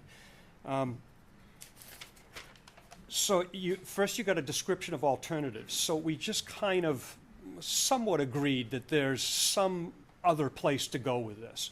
So if there's any other place to go, you can't get by the description of the alternatives. You've got an alternative that may work for you, but we haven't worked that out yet to the end of it. But I Then, still would have the problem with the lot coverage, wouldn't I, even if it was attached with the breezeway? well, if it's attached, it gives you the opportunity to share some services, but give this person the privacy that they need and the other family would need from time to time. But it allows the project to happen. I understand. Okay? And so I'm just trying to, you know, we don't have to close this out tonight. We can think, you know, we have time to work through this, but there's some really difficult issues. And the other thing that you'd have to show is mitigating measures. So things that you've done to contribute to the interest of the act. It would be extremely difficult to put a house in the middle of that vegetation, even if there was nothing else going on. That's a tough sell, and it would be an extremely tough sell to DEP. Well, wouldn't that be a taking? An unconstitutional Well, taking? If you- the fact that- If the law says you can't build because of the vegetation, isn't that a taking of land? I don't think so. There have been some cases that go to court, but I'm not an attorney. Yeah, I am not an attorney, but I can tell you there's been more than one case on Plum Island. We've had a case on Plum Island that went all the way to the Supreme Court, an unconstitutional taking, and he's given up. So, you know, there may be an out, but it's not a very clear street. I don't And wanna go that way. he started in '99, and he just finished. So I don't think you want to go down that road. The lots merged because the family felt it was an unbuildable lot because of the lack of the square footage. In 2007, the lots were merged. And so now you've got one lot and you've got a single-family home on it. So there's no unconstitutional taking because you have the use of that land. And so it just doesn't hold up. Yes. I'm Carol Bradley. Hi, Carol. I own that property along with my sister Judy, and I live across the street. My question to you people is, how can you say it's unconstitutional taking? We're paying taxes on this land. Why can't we use it? In Massachusetts, really the standard is if it is so contaminated you can't walk on it, or we take it completely. There's still some use of it. The fact that it's accessory to this single-family home and you can enjoy your yard, it hasn't been taken from you. The single-family home is out the back. That's a separate, we pay taxes on that land for over 50 years. And at that time, when they put the water in, they said, oh gee, this land is no longer buildable, even though we were paying on over 5,000 square feet. Taxes, okay? And now, because they put the water in there, and there's a water thing in there, the new storage and water. You're paying a second betterment? Yeah, I mean, it does, wait a minute, no, we're not. Oh, No, okay. Take me back All- on that. all right, then. Take me back on that. All right. We put the property together because we were told that we could not use that piece of property Okay. to build a home. So we didn't do that until after they put the water and storage in. But they did put the pipe in for that piece of property. All right. So there is So the you're- water and storage is there to hook up into. There's a hookup, but you're Yeah, not there's paying a hook- betterment on it. Not to my knowledge. If you're not paying a betterment on it, and it wasn't listed as one of the properties in the original documents that went into DEP, you won't get a house there from Newburyport either. They will not allow the hookup because of the Well, flows. why they put it there? I'm not sure why they put it there. I really don't. Maybe they saw the lot there. I really don't know. But if you're not paying a But betterment, up to that it- point, it- they told us it was a buildable. a couple things may be helpful to you. You should probably consult somebody about an unconstitutional taking and see if you qualify for it. Talk to Newburyport Water and I don't know. I don't want to get you I don't want to get you too far afield either. This is. Can we go back to the attached? That may be the way that you're going to pull something over the finish line, is to go to an attached, to stick to the 20% and do the best you can with the 20%. It may be the alternative that works for you. So if we do that, we have to put it on stilts, am I correct? The new house would be on pilings anyway, Anyways, yes. okay. You're in the C zone there, or you're in the X zone, the old C zone, which is a non-flood, non-hazard area. correct. So you're not going to, if you attach something to this home, you're not going to put this home in jeopardy of going up on pilings. Substantial improvement would only apply to the foundation. So the lateral expansion would go up on pilings, the house would stay as it is. Do we have to change the other piece of property to put it up on stilts where it has a full foundation? You just said no. No, because Oh, I'm that, sorry. yeah, no, that property is one piece of property now by law. In 2007, you merged those lots. Yeah. So there are no longer two lots there. There's one lot there now. That's right, yeah. Okay. So nothing would have to be done to the property. So how much vegetation are we really disturbing there if we're putting it up on, Well, I know, but you're looking at an overall picture from my roof. maybe we should do a site visit then, because this Yeah. may be a wall that hides bare areas behind it that I can't see down into it. I mean, there's a tree there right outside that piece of property. Yeah. I'm over here, that's my roof, Yeah, right there. okay. So it's, how much vegetation are we gonna hurt with four stilts? Well, With four piles? you can make the argument that if the house is X high, that the sunlight and water will penetrate a little bit around the outside edge. My experience is, whatever the footprint is what DEP and what this board looks at for impact, for vegetation impact. Okay, thank you for listening. You're welcome. You're welcome. Enlightening me.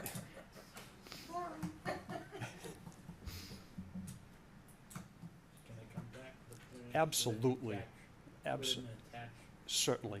We will certainly work with you to get something here for you to accommodate you. Thank you very much. Do you wanna do a site visit or not? What- To test those? What's that? I got it from the assessors, so not my, yeah, not my station. Thank you. All right, let me come back. All right, hold on before you leave. Sorry. Anything else from the board? I think a site visit would be quite appropriate myself. I would agree. I would agree. We'll get to see what's behind this vegetation or within that lot. Would you like to plan that now? There's a lot of poison ivy in that area.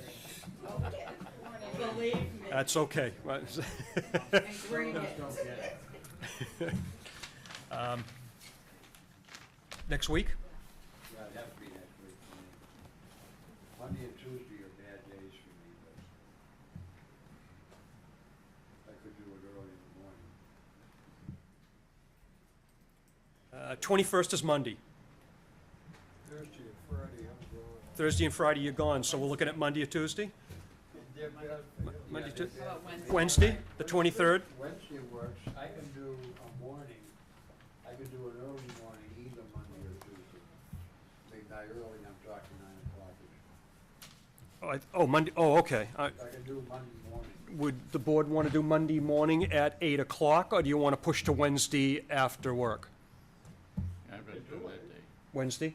All right. We'll push this off to Wednesday then. What time does the board want to meet down there? I'm easy. I leave here at 4 o'clock. You want to meet down there at 4:15? Sure. Okay. What's the date again? It'd be the 23rd, July 23rd, at around 4:15.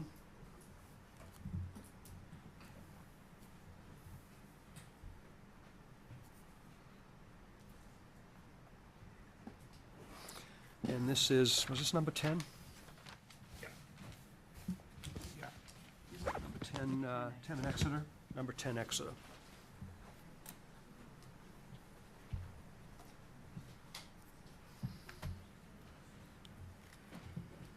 And we'd love to have you present if you can be. If not, we understand. And No, that's not a problem. Wednesday, I'll be there. Okay. Across the street. all right, super.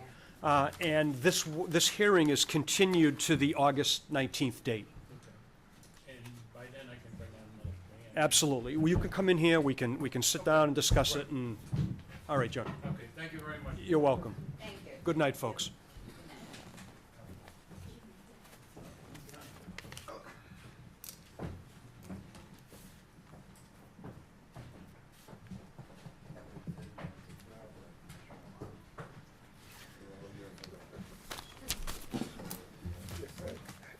There's some seats up front there if anybody wants to sit down.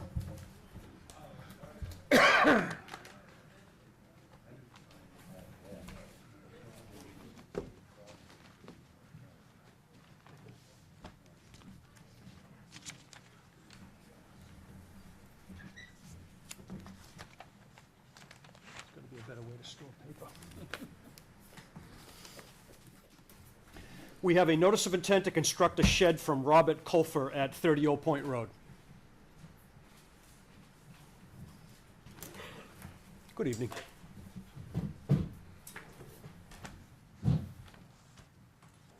I filled out the you did the, Yep, okay. those things too.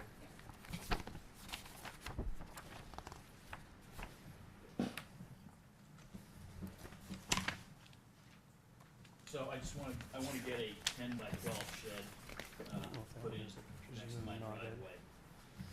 And you've got the overhead picture. I know it's already been denied, right? I have to go to the zoning. Yeah, you'll have to go through zoning, Okay. because it's, yeah, additional lot coverage. So, if you kind of compare this, our lot, I think, is pretty big. I haven't done all the measurements yet, but, yeah, it's a duplex. It's Well, like a that's my condo yeah, that's my unit. neighbor. It's a duplex condo unit, so my next door neighbor already has a shed. And so my question was, in terms of the 20% lot coverage? Yes. Okay. So technically speaking, we're a two-person condo association, so is it 20% of the total, or is it like 20% of my half? 20% lot coverage, so Okay. it would be the total lot. Okay. Well, I originally was gonna apply for, I think, a larger one, but I think 10 by 12. You can see in the, overhead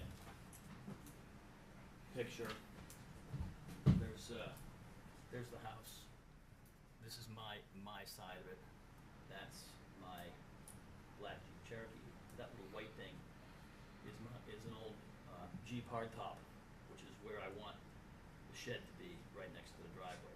That Jeep hardtop is like 6 by 8, so I basically want to put a 10 by 12 shed where that Jeep hardtop is currently sitting, which is just next to the driveway.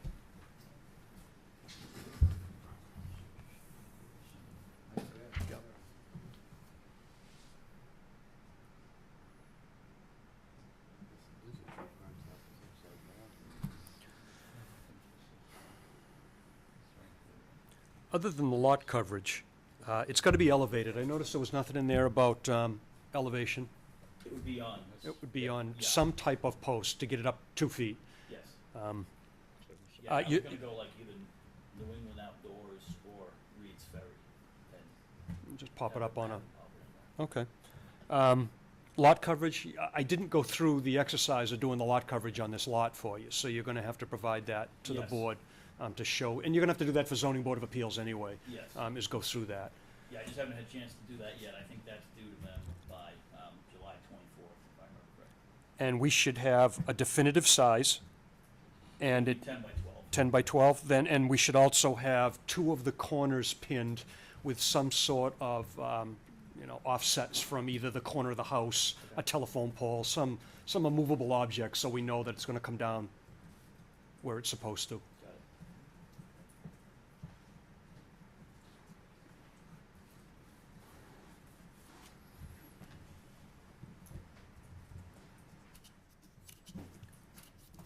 Any other questions or comments from the board? What are we? Not very good grass there, but. There's not too much there, is there? We're covering over here, so.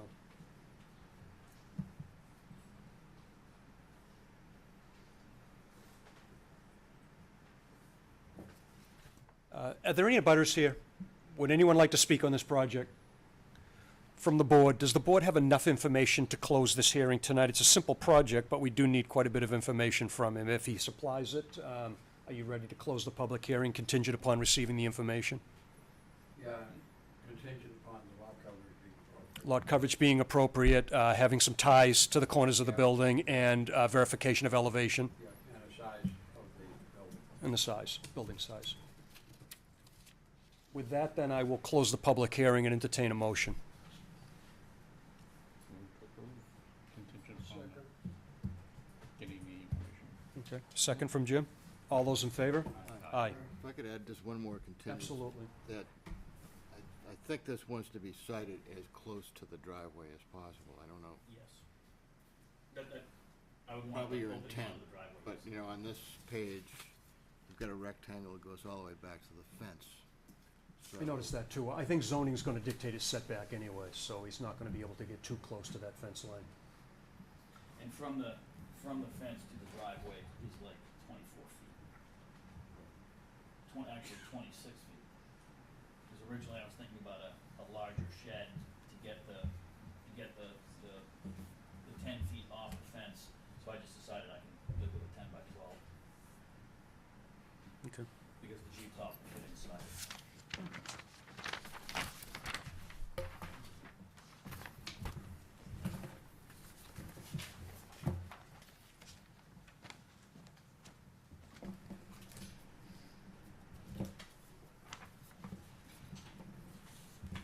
Bob, you're all set? We will, yep, you can leave. You're all set for tonight.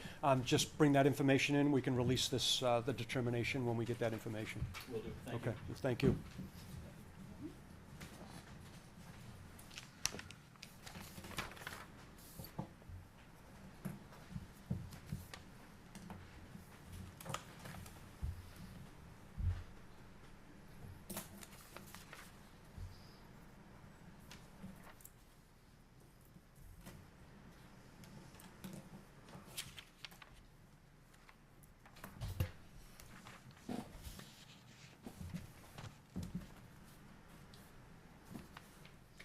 We have a notice of intent to install a solar array system from KV and Kelly Yacer at 138 Main Street and Ruth Yacer at 136 and 140 Main Street.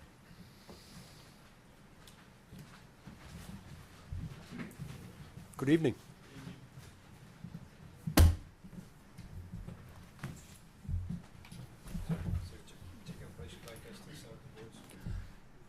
Not really. You'll probably be talking from here with the mic, so maybe over here, wherever you're most comfortable. Doesn't matter too much.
I'm good.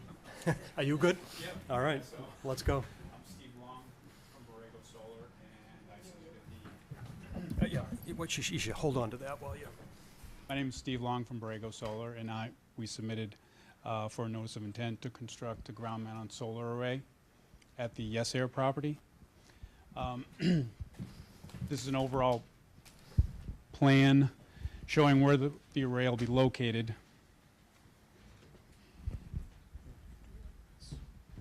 Can everybody see that? This is Main Street here, Courtney Drive, and then Route 95 over here. There are 4 parcels involved with this project. This parcel here, 4142A, 4142B, 4142, this large parcel, and then this parcel back here, 4213. Between all the parcels, it's approximately 93 acres. You'll have to speak up. Can't hear a I'm word you're trying. saying. Sorry. Between all the Well, the red light's on. it only goes broadcast through here. It doesn't broadcast out in the hall. So, yeah. Sorry. The total acreage is approximately 93 acres.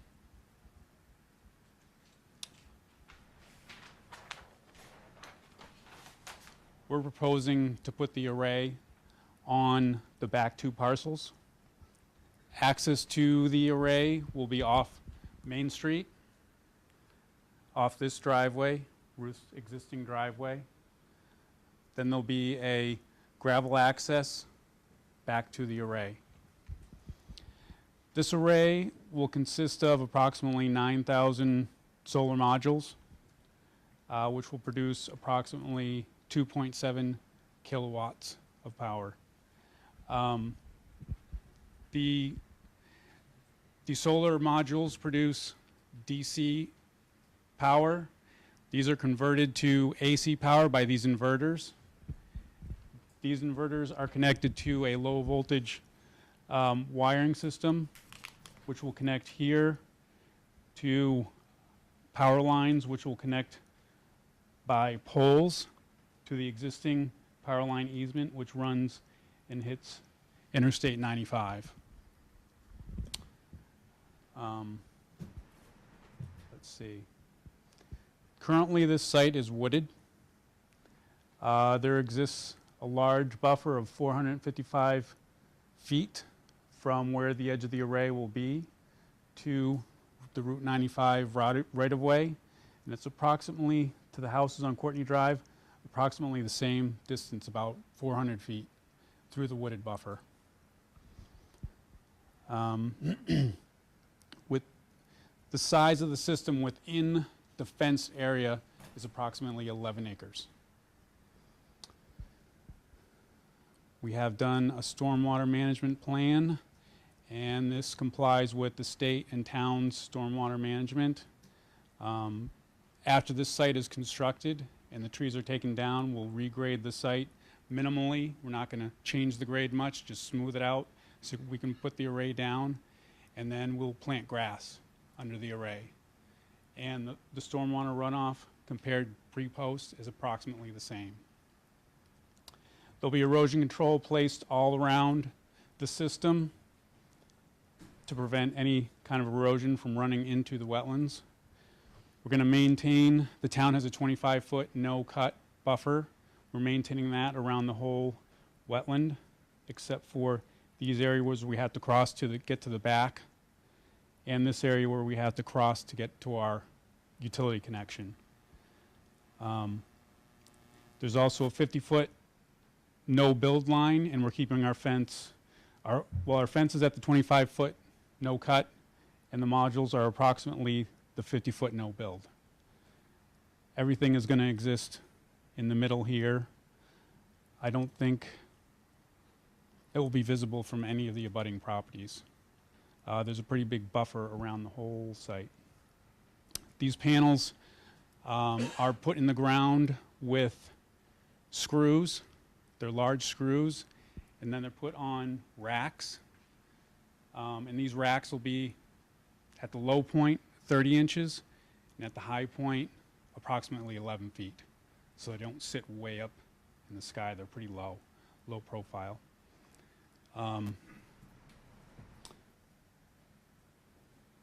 That's about it for the system and where it's going to be located.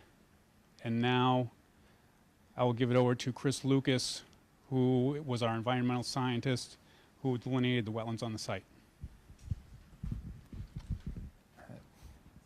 For the record, my name is Chris Lucas, Lucas Environmental. I'm a professional wetland scientist, and our firm delineated the site. We delineated it between March 27th and April 21st. So it started a little bit with cold and some snow, but fortunately it melted out, so we were able to get an accurate delineation. Overall, there are numerous wetland areas on the site, and as Steve said, we've minimized the impact to the greatest extent feasible. The site is not located in an outstanding resource water or an area of critical environmental concern. The Artichoke Reservoir outstanding resource water is located north of the site but doesn't encroach onto the property. There is no floodplain on this project site, so there's no BLSF or ILSF. There is rare species habitat, but we have no work proposed within it. It's located on the northwest corner up here on this parcel. We've completely stayed outside that area, so we don't need to file with natural heritage, and there's no wildlife impact there.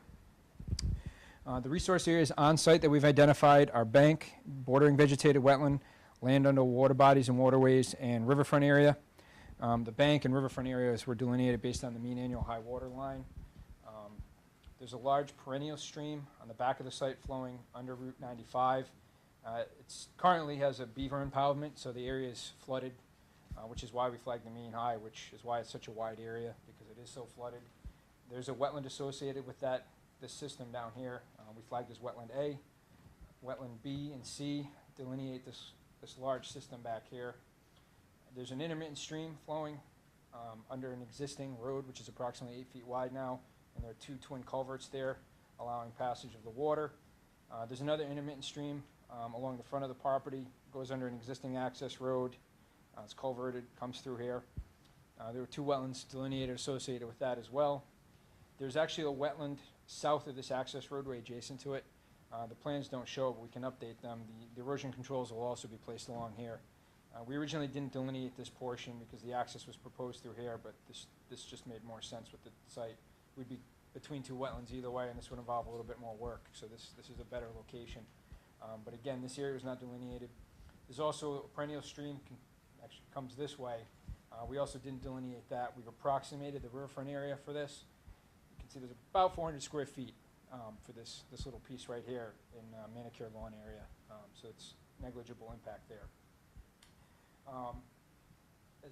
We did delineate the stream here for the riverfront, so this is accurately portrayed. This is approximated. We performed an alternatives analysis for this project. We looked at 5 alternatives for the work in the riverfront area.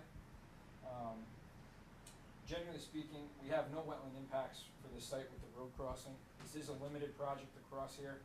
There'll be no alteration to the ground at this location, so no fill will be placed here. We are meeting the stream crossing guidelines by providing an arch span. So we're actually just going to span over the existing crossing.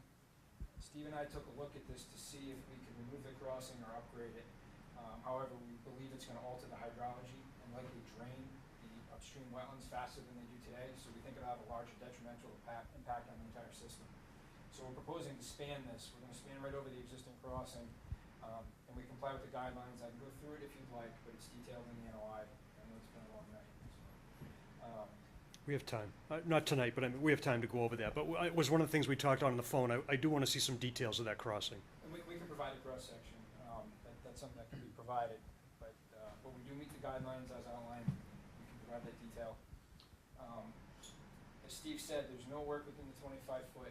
There's clearing proposed between the 25 and 50. And a few of the solar modules corners would be located just inside the 50-foot, just because of the layout here. And overall, we'll be converting a wooded area into a grassland habitat.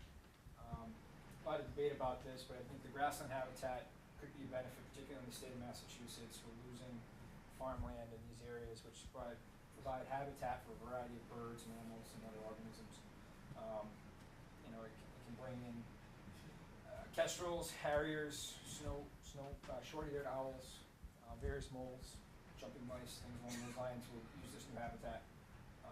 Borregula is committed to mowing once per year. They'll analyze the February to July timeline to try to avoid disrupting ground nesting birds, so they won't be impacted and can fledge their young. They're also proposing to raise the fence 6 inches off the ground to allow small mammals and other wildlife to move through the site unimpeded. The fencing will block deer and things, but deer can move around very easily, so I don't think that would be an impact. As I said, this is a limited project crossing. The other large area of note is the riverfront. We, in order to get the solar array to connect with the utility connection on a right-of-way that crosses over Route 95, we have to cross the wetland and the river. What we're proposing are the utility poles will be located outside the wetlands and outside the river, and overhead wires will be proposed in this area. Because it's beaver flooded, these two areas here, there's a lot of tree death, so there's minimal cover. There'll be no ground alteration in these areas. There will be some clearing, so overall there'll be no net loss of BVW. It will just be altered somewhat insofar as the vegetation will be shifted. So this will be maintained as you see a power line and utility right away. We've quantified the numbers. There's approximately at least 3,200 square feet of wetland that will be converted from partially forested to a meadow and maintained. Because there's no net loss of BVW, we're not required to replicate. We'll be restoring in place, so to speak, just a different vegetational community. And there'll be no impact to the bank or the land underwater at this location. As outlined in the NOI, we fully comply with each performance standard for the project, particularly riverfront. We're approximately altering 4.22%, so we're under the 10% threshold required by new development in the riverfront area. And again, it's just for a few poles and some clearing. So this will all be vegetated upon completion. And with that, that's a quick summary of the wetlands and riverfront area and the project. I'll open it up to questions for the board for Stephen. Walk us through this roadway, this access roadway as you come in. So you've got that, So yeah. there's an existing roadway coming off Main Street, Route DS Ayers home. They're proposing a gravel driveway that'll follow, this follows an existing car path and roadway now, so there'll be minimal disturbance and clearing. And then it ties into another path here. And there's an existing car path that comes through the site here. So there's an existing crossing through the stream and wetland. They're just gonna widen that by about 4 feet. And again, it'll be a span. And then it'll continue through along the car paths. One path diverges this way, another one diverges this way. And then they'll be adding the gravel route through the perimeter, the center of the site for access. Okay. In the documents, it's somewhat inconsistent with your measurements. One, I think your stormwater says 14 feet for the roadway. Your NOI says 12. So there's some inconsistencies we ought to work out of these documents. One of them says the 12-inch culverts are staying, and the other one says they're going. So we should work that out of there and get some of those out. I've got them tabbed. I don't know that we need to go through them all tonight, but we should make these things consistent with, at least with each other. We can definitely clean those up. The numbers as we presented tonight are the accurate ones, and any inconsistencies Steve and I can clean up in the reports. It will be 12 feet wide. 12 feet? And the culverts will be remaining, and we'll be spanning over them. We've had those conversations, so I agree, but yeah, we need to make them right. That's fine. The work that you're doing in the buffer zone on that, let's go to the, I think it's the north of that crossing where you're gonna do the span? Right there, nope, the other side of that, right down there. That roadway is not adequate for passage? And so what are you gonna do? I mean, you're gonna reclaim it? You're just gonna put 6-inch minus on it? How are you going to fix that road up so that you can get your vehicles in there of the size and the weight that you need? Just be adding gravel to the existing roadbed? No excavation? Nope, that is not the intent, no. Okay. Gravel and any top on it? It'll just be gravel. Just be gravel, 6 inches okay. gravel, yeah. All right. During construction, it could be used, and that's not for that long period. Then after that, it's maintenance, which is just really a pickup truck. A couple times. Oh, yeah, after they're in there, you know, I mean, once the road's built, it's built, but it's gonna be built to a certain standard. You're gonna bring some fairly heavy stuff in there, so you're gonna have a substantial road in there, much more than what's there. Then we'll fix it up, and the intent is to have it be basically at grade. Okay. Overall, the earth disturbance on this project is very minimal considering the scale of it. And this is a very passive use. You're not gonna have any traffic really, there'll be occasional maintenance, the mowing once per year. Again, it is buffered, as Steve said, so for the site and the use proposed here, it's very passive. Fits in, I think, well with the site, particularly with the buffering around it. The passive use, so you don't have significant vehicular traffic buffering between the wetlands here, so. I had a discussion with Steve about the erosion control, and usually this board does not dictate what you're going to use, just that you're going to control your erosion. Personally, I had some concern about this berm of wood chips that you're going to put around the outside edge, simply because it has such a big impact all on its own, 4 feet wide and 2 feet high.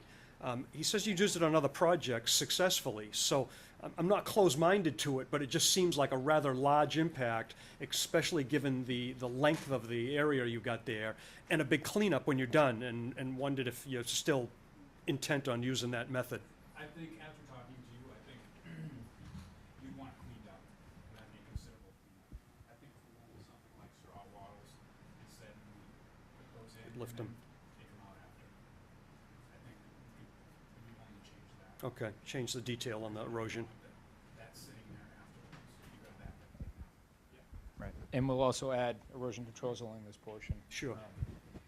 I don't see the need to delineate this area, but we can show it as approximate and just note that, because it's an existing roadway, and we'll make sure the erosion controls are in place. Any other questions or comments at this time from the board? Any of the roadways paved, there's 2 inches of something showed on a cross No, section. that'd just be the finished I- gravel. That'd just be the finished gravel, it's not intended to be paved at all. Okay, so there's no hot mix. Right, no. Okay. And the top 2 inches is Linpack or something like that? Just smaller gravel, yeah. Just smaller gravel. Dan? Yeah, in looking at the existing contours where the solar array is going to reside, you talk about smoothing that a little bit. The existing terrain is pretty, it's got some high points and some low points. I mean, what kind of smoothing, what order of smoothing do you intend to do? What these are based on is some GIS LiDAR, which is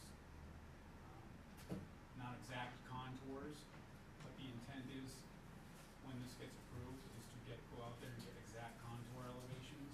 And these solar panels can be put on 20% grade, so they can handle pretty high grade. So once we get the more exact contours, we can show some minor grading, hopefully. But in the center, there's some high points, but as it gets towards the edge, it's doable for these panels.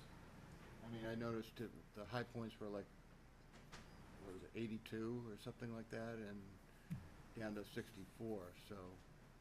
Right, I think there's like a it's pretty big 20 site foot when you difference. consider it. When you start to look at actual grade, it's less than you think because it's such a big site. I did the same thing, and when I start to look at the grade, actually, if these panels could do it, it looks steep, but they can make it on a lot of the grades. And these panels are all a consistent height off the existing grade. Approximately consistent, yeah, I mean, 30 inch. But where you're gonna have. Where it as you go slopes to the over, north, the, You're gonna have a little bit of different grade depending on where the points hit and where the grade hits at the low point, so you might have a little bit different, but not a lot. I think what I'm trying to get at is the land sort of, as you go north, slopes down to the wetland again.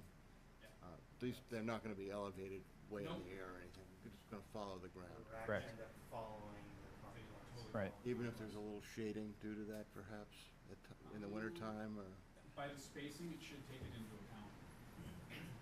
It's differential spacing, so each row isn't exactly the same. The topography is taken into account so that they don't shade each other. Anything else from the board? Clearly, a site visit is easy. Oh, absolutely, yeah, absolutely. Abutters, would anyone like to speak tonight? Yes. I'm not in a butter. Joan, hold 1 second, Joan. Either to the mic, or we can hand you the mic so that you can be heard, and just please identify yourself. Joanne Purinton, 36 Main Street in Byfield. I have two questions. One is, how many acres of wetlands are we talking about here? I see you have them dotted on the map, but how many would there be, acre-wise?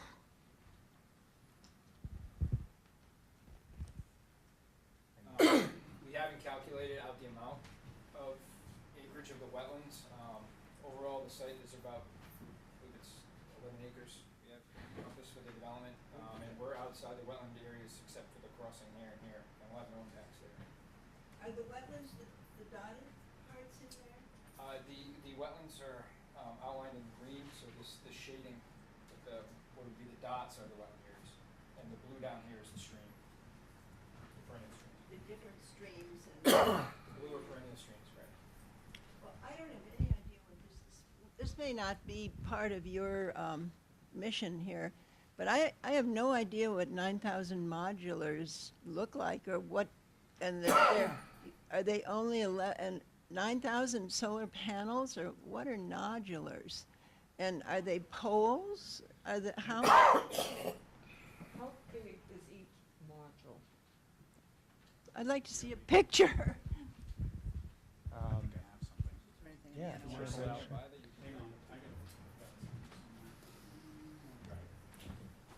I'm Joe Harrison, for the record, project developer with Borrego Solar. Stands the Yeah. audience can see you. Yeah. A solar panel is approximately 3 feet by 5 feet.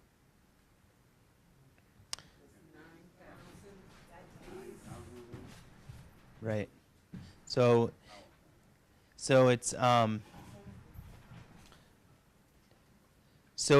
it's a 93 acre it's a combined 93 acres across the all of the parcels, and we've intentionally located it in only 11 acres in the upland areas, sort of in the center, so that we purposefully maintain a vegetative buffer around the entire array to reduce or eliminate completely anyone from being able to see the array.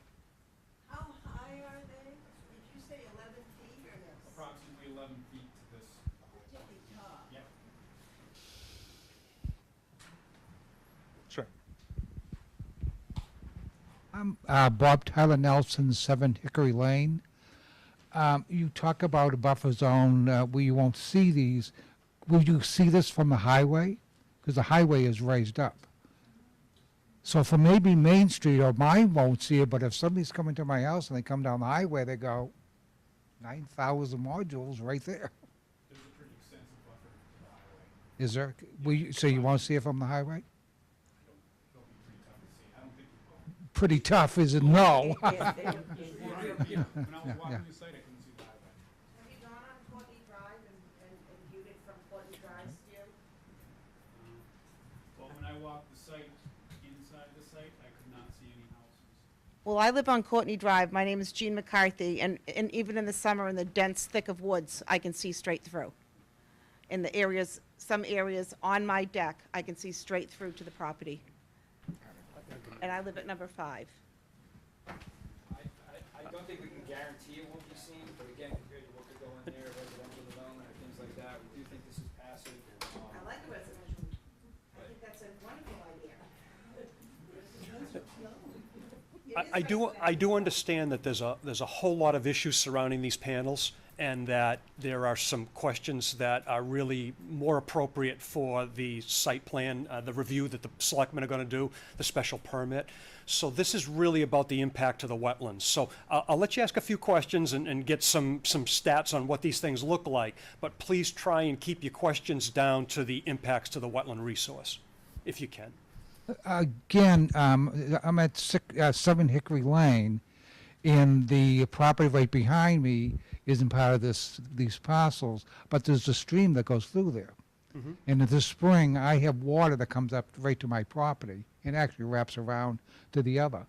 If you're working downstream to that, you may not be touching the stream right behind me, but the water has to go where it's going to go, and is it going to back up? Is it going to come onto my property? We're not altering the streams in expanding this intermittent stream, and this one will be an overhead utility. If you've seen the right-of-ways on the highway where those poles go over, these will be on a much smaller scale, but it's So there won't be any interference with the stream, you know. Not at all. Any other questions or comments? Yes, sir. You know, Robert True, 137 Main Street, Byfield. And both of those intermittent streams feed into Little River. Little River is a tributary of the Parker River. And so erosion control has to be of paramount importance. Absolutely. Okay, just want- Absolutely. They've proposed, that's what we were talking about earlier with that berm that we were discussing, that wood chip berm. Their original application had a Marafi barrier type erosion control, which is a membrane with wire behind it and sticks. You pound it into the ground, you dig the tail in, and all by itself it works rather well as erosion control. They've also said that they were going to put a berm, all the wood that's coming off this lot is going to be tub ground. So they're going to throw it in a big tub, they're going to grind it all up, and the wood chips that come from that, they said that they were going to put in a 4-foot by 2-foot berm all the way around this property in front of this other fencing. I felt as though it was a pretty big impact, and it's all going to have to be cleaned up afterwards. So what they said tonight, you might not have heard them, but what they said tonight is they're going to put it in some type of straw, wattle, or like a long tube. So they fill these long tubes with either some type of mulch, wood chips, something appropriate to put inside of it. It lays on the ground and it seals down against the ground. When they're done, all this stuff, the silt that's backed up against it, gets removed and cared for, and then the silt fence goes away. They take it with them. Thank you. You're welcome. This lady over here. Yes, yes. My name is Alicia Becker. I was at 3 Courtney Drive, and I have a question about the amount of trees that are gonna come down in that area. I know it's 11 acres, and I know it's not, I don't think it's all completely wooded. My question is, how many trees are gonna come down? I understand you're gonna change the wetlands to a wooded wetland to a grassy wetland. The upland, Or the upland? yes, Not the wetland? correct. Okay. There's no alteration of the wetland. Okay, so the upland will be changed from a wooded upland to a wetted upland. How many trees do you propose to come down, approximately? You're not gonna give me an exact. I don't think we have a good way tonight of estimating that number, but, Would you say it's a significant number? It's 11 acres.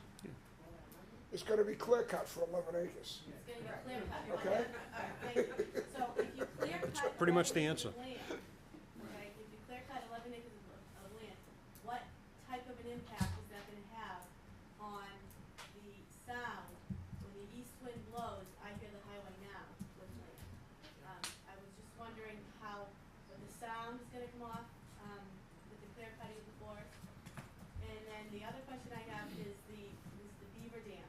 Is that going to be moved or destroyed or changed, or are you just gonna leave that? We won't be touching the beaver dam at this point. There's no proposal to do that. As far as sound, I don't know if Braille analyzes that, but it's not an interest that for the Wetlands Protection Act, so it's not a requirement that sound Okay. has to be addressed. At a different dam, okay. The special permit would be the right place to Right ask. for that. Yes, yes. All right, thank you. You're welcome. Would anyone else like to speak or ask questions tonight? Yes, sir. Greg Marshall, 6 Courtney Drive. So I have some similar concerns. I understand this may not be the appropriate place to address the concerns. When will the hearing be where we can get some of our other concerns addressed? It hasn't been set yet. They have come in and they've applied for the building permit and been refused, as they need to. It's part of the process. And so what they will do now is they will get the paperwork ready and supply it to the Board of Selectmen. We'll set a hearing. Once they get that paperwork, we're likely to set a joint site visit where the Board of Selectmen and the Conservation Commission and anybody else that wants to will likely go to both these sites that we're looking at tonight and do site visits. And hopefully we'll get ample notice of when these meetings will be. Well, notices, chances are when the special permit process goes out, and it's not my process, so check into it for yourself, I'm not quite sure. There would have to be some sort of notification to abutters, is my guess. But check with Selectman's Secretary to make sure how you're gonna be notified. Other than that, you'll just have to keep in touch with the town to just query as to when these site visits will take place. Okay, and what's the best way to get more detailed information? I'm especially concerned, again, with the noise pollution and then the visual aspect. And whether or That's not our issue. I understand, I understand. I don't This is have one that, question yeah. For Steve. Sure. Okay, so we can ask a few questions. So Steve can. Bring you down. Can we talk to you directly, or do we have to go through the town to get that? But I can't see what's up there. And another thing I wanna know is, do these things rotate? We gonna get glare coming through, et cetera? Yeah, so we're shooting for August 26th, just to be Okay. open about that. And one thing we're talking about, it sounds like there might be an interest, is having an informal information session somewhere in Newbury. That would be great. Okay. Maybe we could connect afterwards and we'll get Okay. that scheduled and show some plans and, get your, give you a chance to weigh in on the project. That would be very helpful. Sure. And you'll also be notified for the special permit hearing, and copies of the notice of intent are also available through the Conservation Commission for viewing, and you can also make copies for the cost of reproduction if you want your own copy, but I would suggest going down to Town Hall during Mr. Packer's office hours and reviewing the documents if you'd like. Actually, I have one more question. He would be notified One only- second, one at a time, 1 second. John? He would be notified only if he's in a butter, formally in a butter. Correct. So if he's not located in touch that he's in a butter, he will not be notified directly. That's correct. So you maybe need to keep checking with the bulletin board. Did you get a notification for tonight? I did. Then you're likely to get one for the special permit. Different criteria, I think, but you're likely to get one. I have one more question. 300 or a butter to a butter, or just 300? Then they'll get one. And then, and others will get them also. It'll be a bigger list. In the newspaper too. I have one more question. Do you guys have can you point to us another spot in the state or in the New England or in the whole nation where a solar array of this size has been placed in a residential area and we can see the impact of that someplace? I've seen them in commercial areas. I've seen them in the Salisbury's in an industrial park.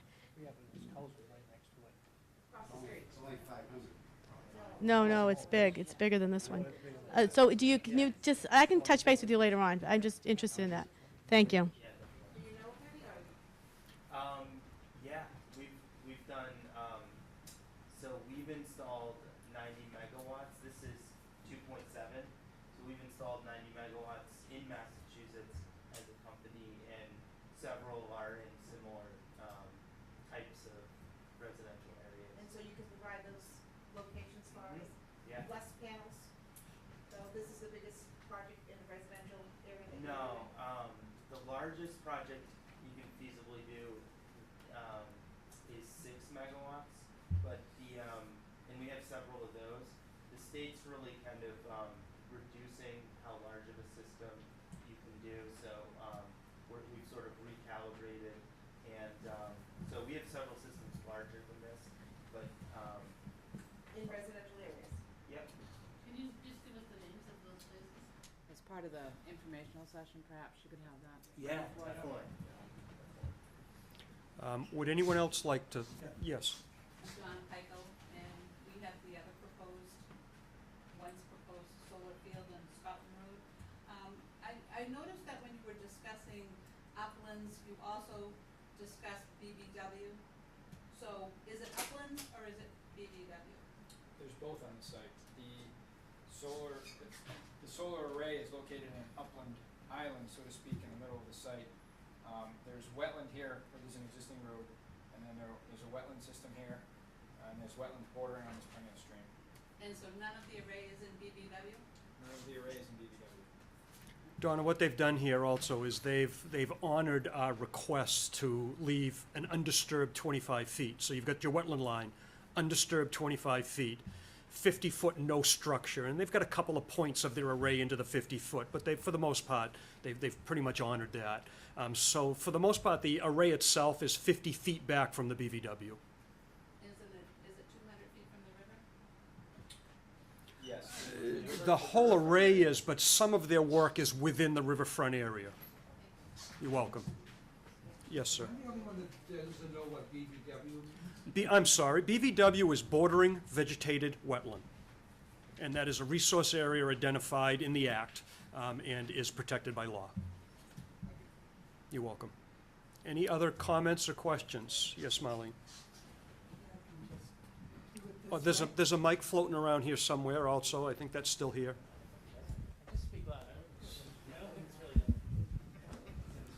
Marlene Schrader, 1 Acre Way, Newbury. I have a couple questions. Are there any places that trigger MEPA thresholds that you've identified? No, I should have gone over that. I looked in the MEPA documents. For land, it's 5 or more acres of impervious, and these are not considered impervious. Even DEP's guidance documents lend to that. Rare species would only be if there's a take, and there is not a take. There is not even work being proposed within that area. For wetlands and waterways, there are no triggers at all. There wouldn't be a trigger there. So I found no thresholds that this exceeded. It might come as no surprise that I'm also a member of the Parker River Clean Water Association, and I'm a little concerned about when you do your work in the crossing to the left and then out on the road, that you be sure and ask them to use the very best management practices, particularly, for instance, overnight parking of their vehicles, that there's some kind of a pad, an absorbent pad, so we don't have any fuel or oil leaks, and pretty much standard practices. They do have a laydown area that they've identified on the map, and I believe the laydown area is out of jurisdiction, isn't it? Yeah.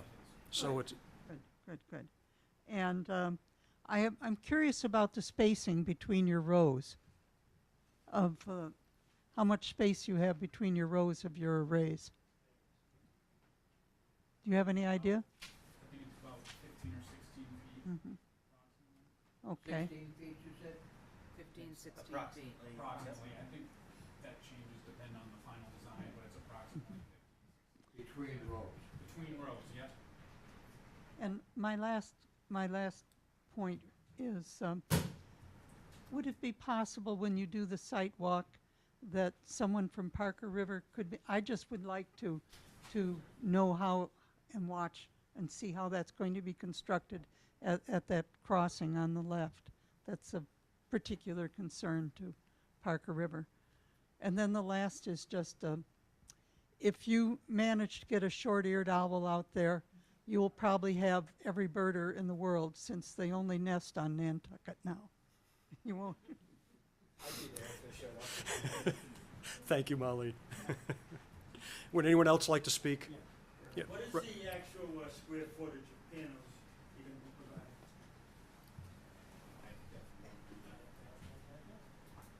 You'd have to calculate that. I mean, you guys design something, I'm a little taken that you say you're just going to rough grade a little bit on the areas. I would think you would have a final plan, would have the actual grades, and how can you, figure out the drainage if you haven't even got a grading, you do not have a grading plan. Plan that shows the Have you grades. taken any borings to see what the soil, I mean, I know there's a lot of rock out there and everything else, so. I would agree, they don't have your plan. I brought that up to them already. I don't, and I think they alluded to it earlier in the hearing, I don't think they want to invest the money into going out there and doing a complete on-the-ground survey until they get some kind of indication that this may go forward. So they're holding off on that. It would certainly be contingent, any grading out there would be contingent upon getting a grading plan with existing topo conditions and proposed topo lines. But you're talking, I think you're talking maybe 300, 400,000 square feet per panel, correct? I mean, I just did some quick math, it's more like 130,000 feet. 130,000? Is that projected or area of the panel itself? That's surface area of the panel. Okay. So it's Not angled. projected. Any other questions or comments tonight, folks? On this particular one? Jen, you all set? Okay. Then at this point here, unless there's anything else you want to say tonight, or any other questions from the board? Jimmy? And one thing that we haven't touched on at all, and it would be a tremendous impact on the water, is the removal of that volume of trees, 11, almost 12 acres of land. Mm-hmm. And we quickly forget how much water trees absorb. Almost 100% of a 100-year storm event. My woods are much better. No, I shouldn't say the 100-year storm event. 2-year storm, definitely. Yeah, 100% of it. 100% of it. Grassland, it's going to come off a little. It's going to dry quicker underneath it, and it's going to dry the ground out. It's going to change the ground out there, the surface of it, and it may come off a little quicker, although they've run their numbers to show that it doesn't. If we feel as though we need those numbers looked at, then we could certainly do that. I think we've got the right to get a consultant to run through. We do. We do if we want to do that. But I agree with Jim that the best deal, and we talked about this morning, the best deal by far is forested land. Well, multi-levels. Leaf litter and, Yeah, like here. yeah. Yeah, and we're trading that for grassland, and grassland is going to have significantly more runoff, less uptake, yeah. Going from good to fair. Yeah, probably. And a much higher maintenance cost. I agree. Any other comments? Questions? Site visit is scheduled. Yeah, what we're gonna end up probably doing is waiting till there's a meeting set with the Board of Selectmen. The Selectman Secretary will take a doodle poll, send it out to the members of the board, this board, these folks, and to the Board of Selectmen, and see where everybody's schedules line up. So tonight, unfortunately, we won't be scheduling a hearing. We should tonight, though, certainly continue this to the August 19th meeting. Agreeable to you folks, and in the meantime, we'll work on that site visit. Okay. Sounds good. Great. Thank you.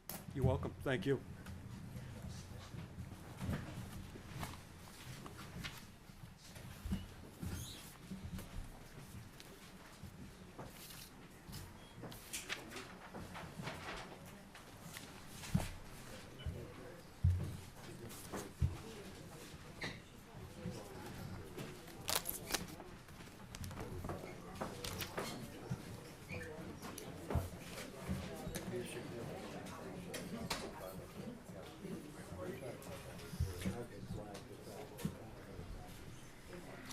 Yeah. Yeah. No, and again, from a drying the ground out standpoint, when the sun hits it, yes, the grassland's gonna do that quicker. The f-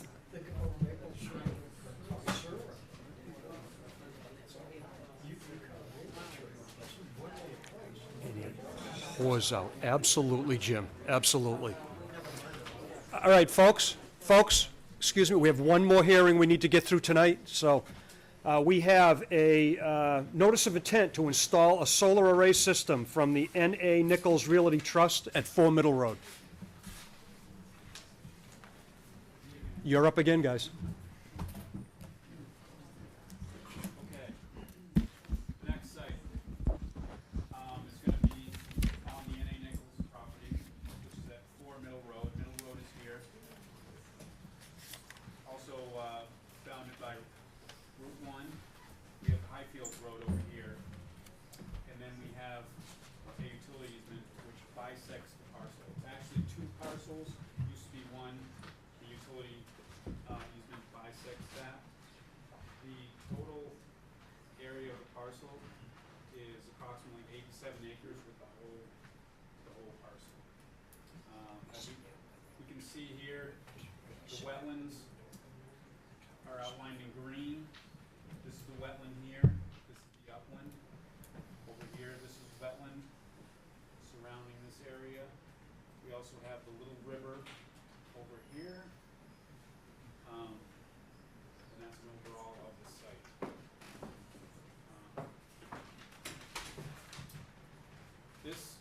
system is gonna be split up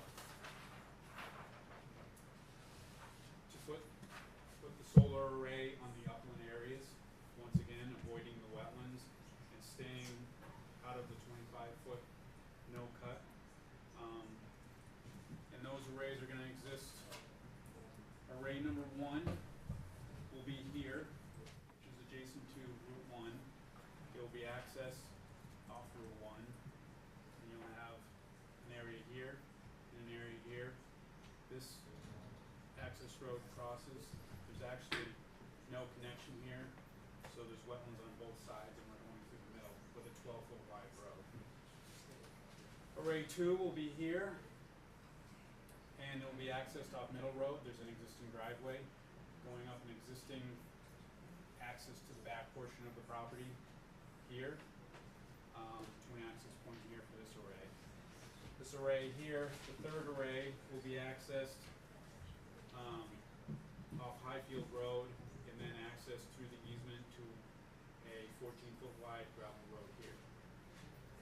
The total area within the fence where the array sits on this side is going to be approximately 10 acres between the 3 sites.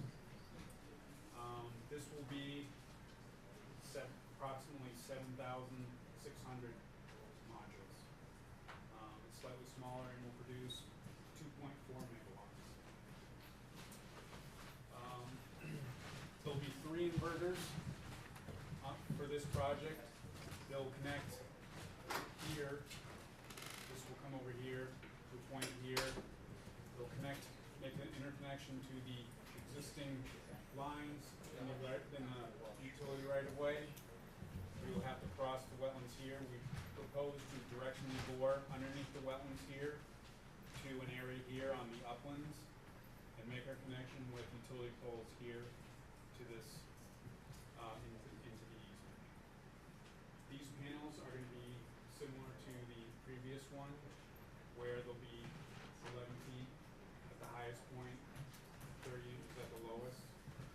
They'll be on racking, very similar.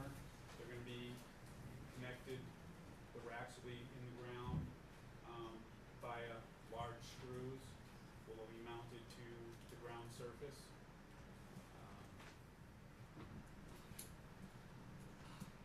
That's about it for the solar system itself.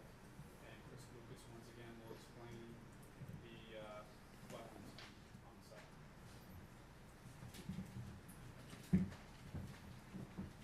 All right. So there's numerous wetland areas on this site. To start again, there's no rare species habitat on this site, unlike the other one. This site does have floodplain associated with the Little River, which is coastal. So there is land subject to coastal storm flowage on the site. However, based on elevations, it's elevation 8, and all our work is proposed at higher elevations. So none of this proposed project is within the floodplain. There's no areas of critical environmental concern on the site. However, the Great Marsh ACEC is located east of Route 1. So we're not actually within it, we're adjacent to it, and we've got Route 1 between us and the ACEC. Little River is considered an outstanding resource water, but we're not proposing any work within the river or adjacent to it. Because it's coastally influenced, we look to see if coastal bank was associated with the river.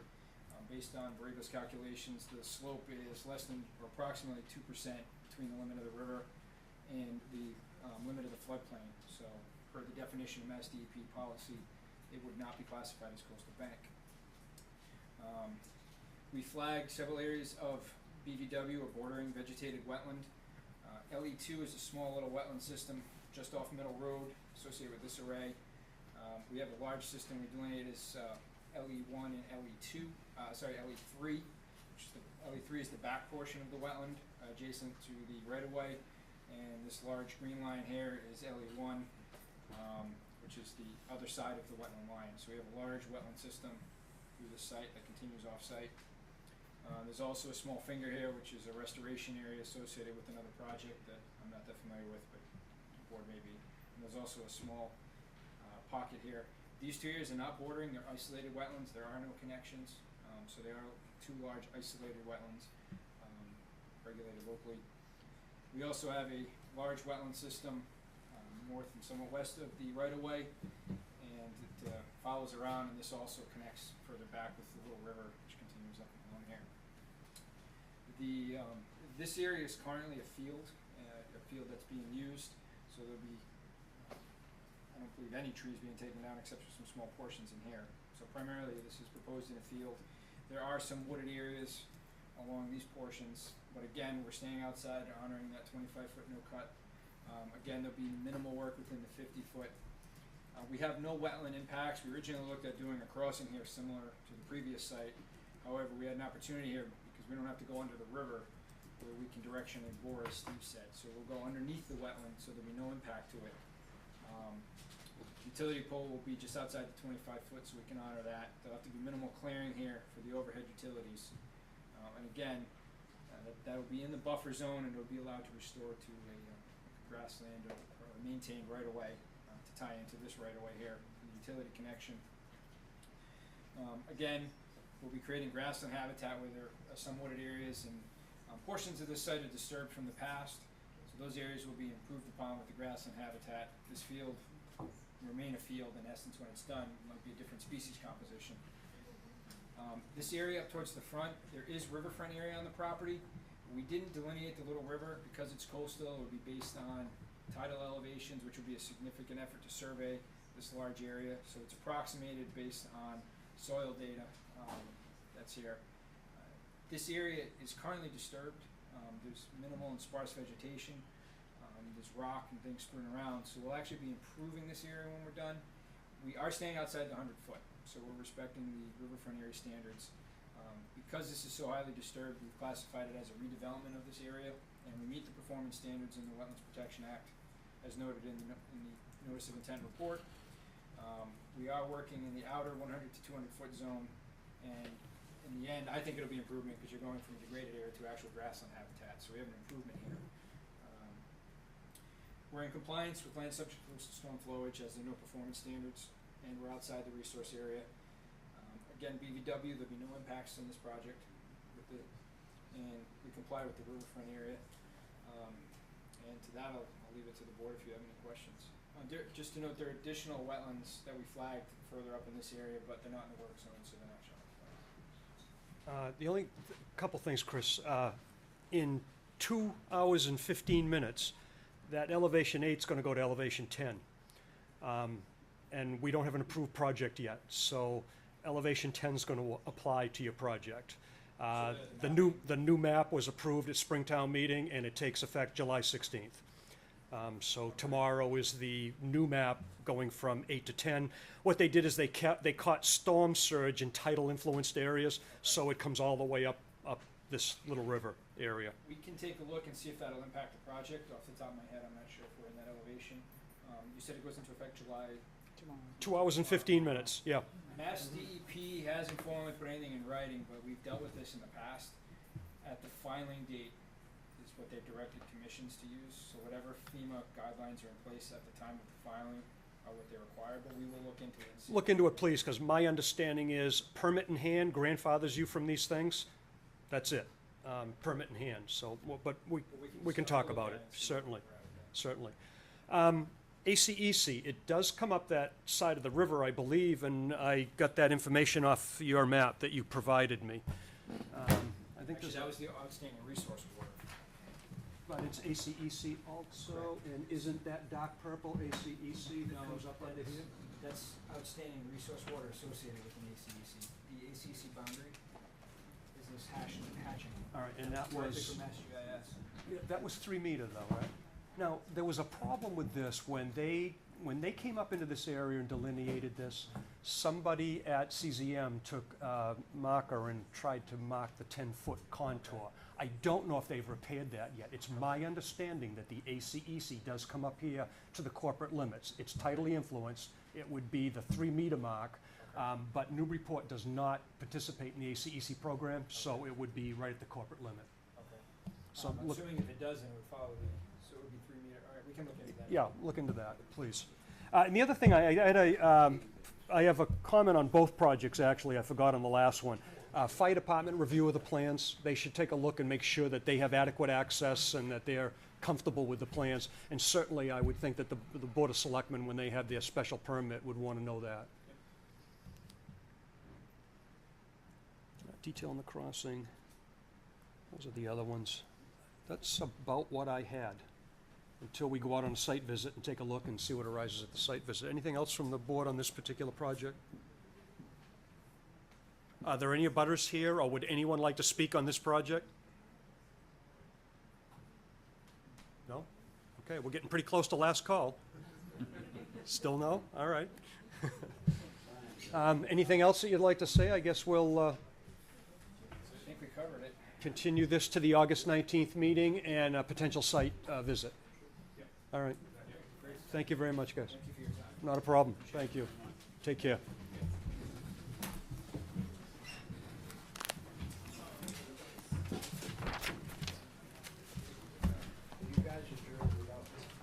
Yes. Please, yeah.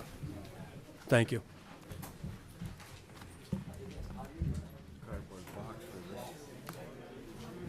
Just throw that back over there the best you can, please. You can home it for a little while, how's that? I got piles surrounding me, here, you can push it over a little bit more. KV, how you doing, man? Good. How you doing, guys? So, I don't know, what'll happen is these guys will have to, well, we're gonna coordinate with the Board of Selectmen. So there's no sense in, there's no sense taking 2 site visits. I'm sure they're gonna need to do one. I've been out there a couple times to your property, and I've been on this other one, but I know most of this board hasn't. And it's gonna be much better now to look at the plan and go out there. The first time I went out there, it was, more difficult to figure out. Well, it's nice too, now that the wetlands are flagged, you can go out and you can grab the wetland flag and you can go, oh, I'm standing right here, I know where I am, if you guys want to see the meeting, you know where I do. You're great, thank you, KV, thank you. All right, folks, we still have a little bit of business left for this meeting, so you can talk out in the corridor all you want, but we still carry on here, thank you. Thank you.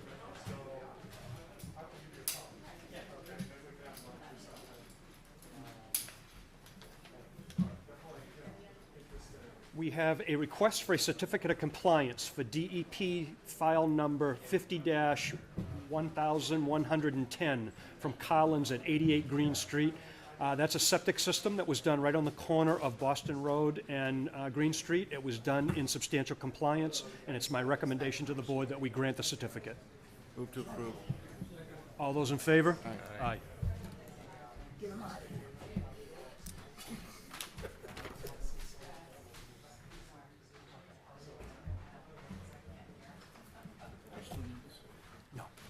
Not tonight.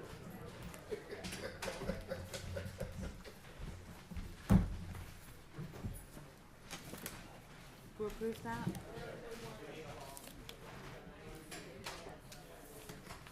you remember who first made that motion? I couldn't hear you guys I on don't who know made who that made the motion. first motion. Was it Dan? Yeah, that's Dan. It was Dan, yeah. Dan? It sounded like Tim. It did sound like Okay, Dan. awesome. Go there. Take a look.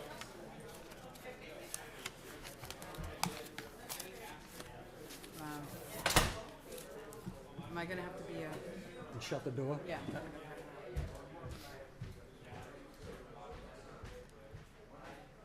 I think we know what you're gonna say anyways.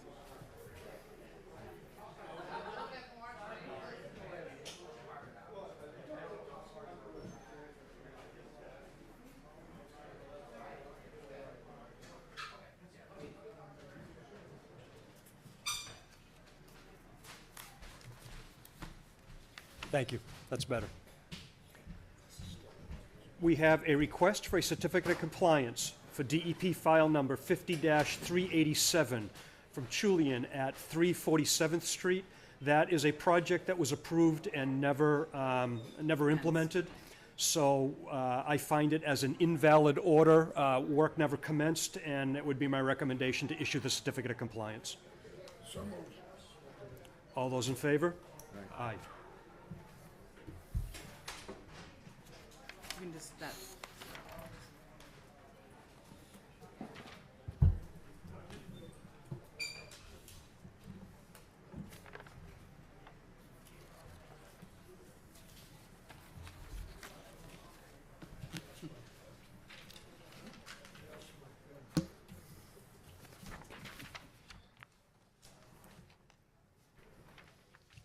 It's all right, Jimmy, you're still sharp as a tack, buddy.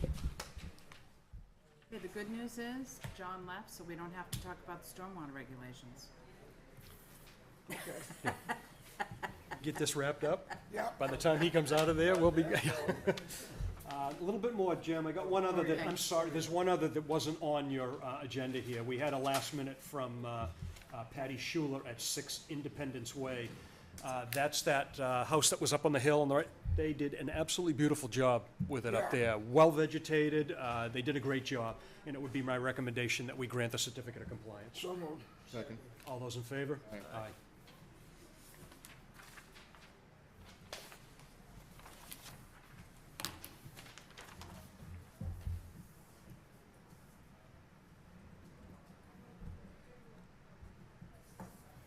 How do I make a motion to adjourn the meeting?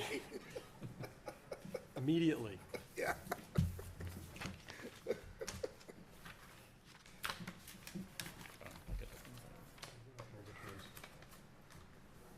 It's good to have friends. Friends with pens. Friends with pens.